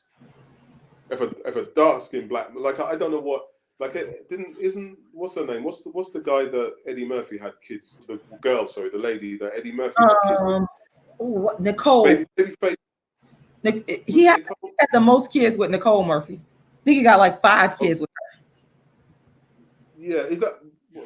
I can't think what Nicole Murphy looks like, but the one that Babyface was married to. You're talking about Tracy Edmonds. Didn't Eddie Murphy have a kid with her? I don't think they had a kid. I just pulled them up. But I think that they were at one time either dating or married. All right. Well, he had a kid. He had a kid with what's her name? The Spice Girl, Mel B or something. Mel B. Yes, you're right. Yep, he sure. Let's see, Mel B. Yeah. And like she's mixed race. And I'm just wondering what their kid looks like because surely they should use that as a barometer when they're making these shows. Like because what's her name? Diana Ross's daughter is the wife in Blackish, and she's mixed race. Eddie Murphy and Mel B's child, to me, she looks black. She's like a brown skinned little black girl. She looks fully black to me. I'm looking at her right now. She looks like a black girl. And that's what I'm saying to you, that if a black man and a mixed race woman have a child, it's going to most likely come out black, not mixed race looking, but black. Right. And yet all the kids in Blackish, apart from one kid is a black kid, and the other kids are all mixed race. Right. And that's what they use to represent their kids. They got 4 kids, 3 kids are mixed race. In fact, they've got 5 kids now, I think, and 4 of those kids are mixed race kids that they've used as their children, and 1 of them is black. Well, they should have 5 black kids in that show. Right, but that's the darkism that's been going on for so long, like in Hollywood, where you got dark-skinned kids that could have been cast in those roles, but darkism, they will not do it, or it's a fight, it's a struggle, and I feel for the kids, like I said, the actors out there. I lived in Los Angeles that can't get a break because of darkism. Yeah, it's really sickening. They could have been getting fame and getting money, and that's not what's happening because of darkism. people feel like, oh, a biracial child is better looking. That's just, Yeah. and that's why. Yeah, exactly. And so, but having said that, it's kind of a strange thing because that show does have some really good messages. It has a lot of good messages about racism, even though within itself the casting is racist. Right. So I don't. The irony. Yeah, there's a lot of irony in it, and it gives me mixed emotions, that show, because I love watching it for the topics that they cover. Like I don't know if you've ever seen even the clip of the one where Anthony, what's his name? Anthony Anderson is his name, the main actor. That's his name. Yeah, and he's on his way to work, and he gets to the lift, and there's a white girl in the lift by herself, a little white girl. She may be 5 years old, and he doesn't know what to do because she's on her own, and so he lets the door close and he runs up the stairs, and then he tells his colleagues that there was this white girl in the lift, and his black colleague says, "Yeah, we know what we have to do. We can't get in that lift with her." Oh my goodness. But then the white people don't understand it. They don't understand what's going on. Why the black guy can't get in the lift with the little white girl. I don't blame him. Can you blame him? Well, because he's saying if he gets in the lift, she could accuse him of anything, exactly. He comes out of a lift, and people see him coming out of a lift with a little white girl. Exactly. I get it. His life, his career could be over. That's the nature of darkism. You can't even help people from your heart. No, you can't. You have crazy stuff. So there's some good human beings out there in the world that just help folks, and you got darkism. There was a doctor I remember about maybe a year ago and a half in the news. This woman was a doctor, and there was some type of medical emergency going on a plane, and she went into her doctor mode. She was dressed in regular clothes, and they were like basically pulling her off, trying to say, "Who are you?" She told them she was a doctor, but because she's dark skinned, she can't be. This is the nature of darkism. It impacts every area of life. We talked about life chances before we got on. Every area of a black person, of a dark-skinned black person's life chances, even being a humane, compassionate human being. So there you have it. It does infect every part of your life. Really. Yes. Yeah. But anyway, I think we should wrap up and plan. I don't know when. Maybe this time next week or sometime. Maybe we do it again. Yeah, we're gonna have to get together and get this done again. I really appreciate it. You coming on here. I've enjoyed it. And one thing I haven't mentioned is that one of the things I think you're probably weird because I've said it to you before, is one of the things I've always said is that you're a very beautiful woman. Well, thank you. That's but a good. You're an absolutely beautiful, stunning woman. You're often putting yourself down, and you shouldn't, because you are very, very stunning and beautiful. Thank you. Oh my God. And do you know, like if I was choosing to live my life again, I would have found a woman just like you, and we would have beautiful children. I'm over here I'm over here blushing. Oh my, that's the best way. This is the best clothes ever. Oh my goodness. I'm not sucking up to you. I mean, I genuinely believe. No. I know you're not. I didn't see that one coming. I'm like, thank you. I love getting compliments from black men. Don't hate. Don't hate. No, let me stop. Well, it's been a pleasure. I'm gonna get out of here. I'm gonna let you go. I know you. Okay. I really appreciate you. And do you want to tell people where they can follow you? How they can contact or whatever you want to say in closing. Well, I'm gonna start putting up some of my music on Instagram. Maybe because I've got some music that I'm gonna hopefully be releasing in the next month or so. So they'll find the links on Instagram. To follow me on Instagram, my Instagram name is Carl Perkins Funk. So it's all one word, Carl Perkins Funk. Okay, Carl, y'all got that? Carl Perkins Funk. Once again, that's Carl Perkins Funk. All right. Carl Perkins Funk, yeah. And I've also got a Facebook account. It's just Carl Perkins. We're friends on Facebook, so if they're friends with you, they can find me on Facebook. I'm the only Carl Perkins, I think, on your friends list. So they should be able to find me there. Okay. So yeah, so those are the two places I do post. Like I think if you go through my Facebook profile, there is some of my music from years ago on my Facebook profile. But in the next few months, I'll be putting a lot of stuff on Instagram and Facebook, and I'm going to start releasing some music. I've got an album coming out. It's called Love Too Late. The album, Love Too Late. Love Too Late. Okay. Yeah, it's just a collection of love songs. Well, I'm looking forward to that. I'm looking forward to you giving us information on where we can get it from and hear your music. And I really am, because I enjoyed it. And there's also a film called Palindrome, which will be coming out in America. Once this lockdown is over, it'll be coming out at the cinemas, and it's got 2 songs that will be on my album that I've got coming out. So it kind of links it. So I'm trying to time everything. The plan was for the album to come out this month to coincide with the film coming out at the cinemas, but because the cinemas are all closed, everything's been put on hold. I see. But I decided to release the music anyway, get the music out there, and then see what happens with the film. Okay. All right. Well, guys, make sure y'all go and follow Carl Perkins on Instagram, on Facebook, and support his work. And I just really enjoyed having this dialogue with you. I love it. I'm just sitting up here chilling, drinking tea, talking to you. I love it. Thank you. Well, I love talking to you. I even love the comments, even the negative comments.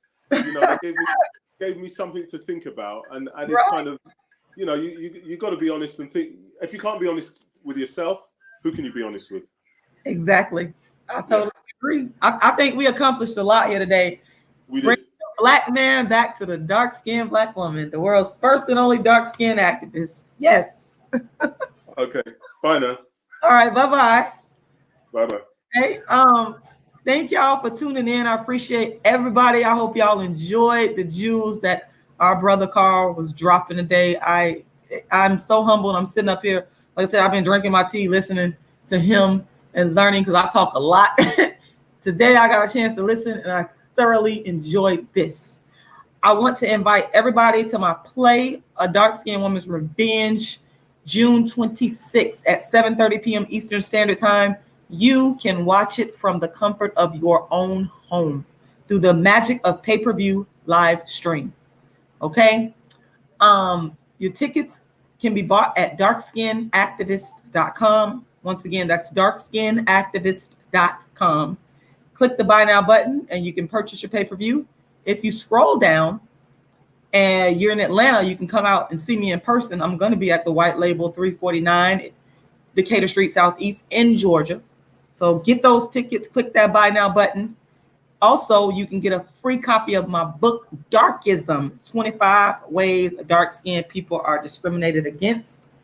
And yeah, let's make this thing happen. Also, I would love for you guys to make a donation, a contribution to my GoFundMe, because I am still raising funds to produce my show on a larger level, but I got the show coming up now. I'm still raising funds to cover the cost. So please go, and you can go to my GoFundMe. You can go to my Cash App, whichever you prefer. I'm going to drop that link in the chat box. Randy SoCal, won't you come up on here? You always trying to come for me. Child. Why don't you come up on here? Okay, let's set it up. You still talking mess. Set it up. Anyway, my Cash App is $Rashidalala. Once again, $Rashidalala. Thank y'all. Make sure y'all like the video. Make sure y'all share the video. And me and Carl, we are going to do a part 2, because I do believe that I could bring that Black man back to the dark-skinned Black woman. That's right. I could bring him back to the dark-skinned Black woman, and I'm going to do it. That is the mission that I set out on, and I'm doing it. I'm doing it. Shout out to all the dark-skinned black men. Shout out to all the black men that love me. Randy SoCal, you a hater. Hi, hater. Hi, hater. Hi, hater. You ain't been talk about dark skin. You ain't been talk about dark skin. I ain't been talk about dark skin until you heard Rashida Strober. Do it, do it, do it, do it, do it, do it, do it. My light-skinned boyfriend. I said my light-skinned boyfriend. I said my light-skinned boyfriend. My light-skinned boyfriend. My light-skinned boy. Oh, you know what? Ebony Knowledge. Next time we gonna delve more into the questions and what y'all have to say, because I know people got a lot to say about what they heard today. But yeah, Randy SoCal, my light-skinned boyfriend. I said my light-skinned boyfriend. I said he take me to the mall. He take me to the mall.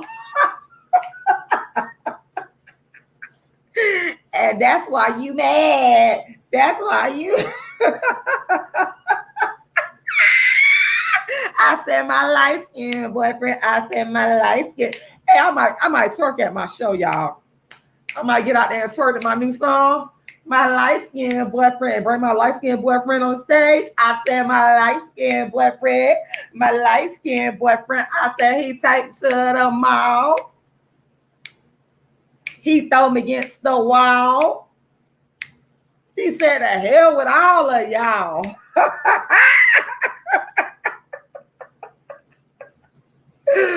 I said my light-skinned boyfriend. I said my light-skinned boyfriend. I said I traded my dark-skinned husband in for a light-skinned boyfriend.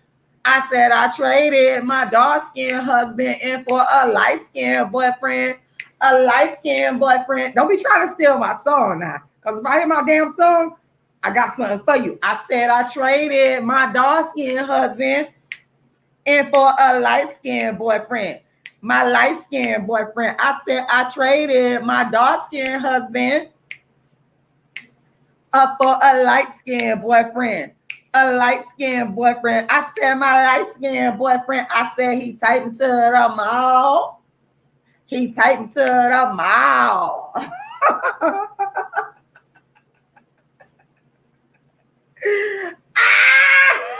Randy SoCal. Randy SoCal.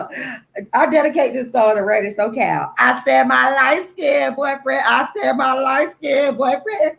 My light-skinned boyfriend. I said my light-skinned boyfriend. I said he take me to the mall. Take to the mall. He threw me against the wall. He threw me against the wall. I said my light-skinned boyfriend. My light-skinned boyfriend. I said my light-skinned boyfriend. I said my light-skinned boyfriend. My light-skinned.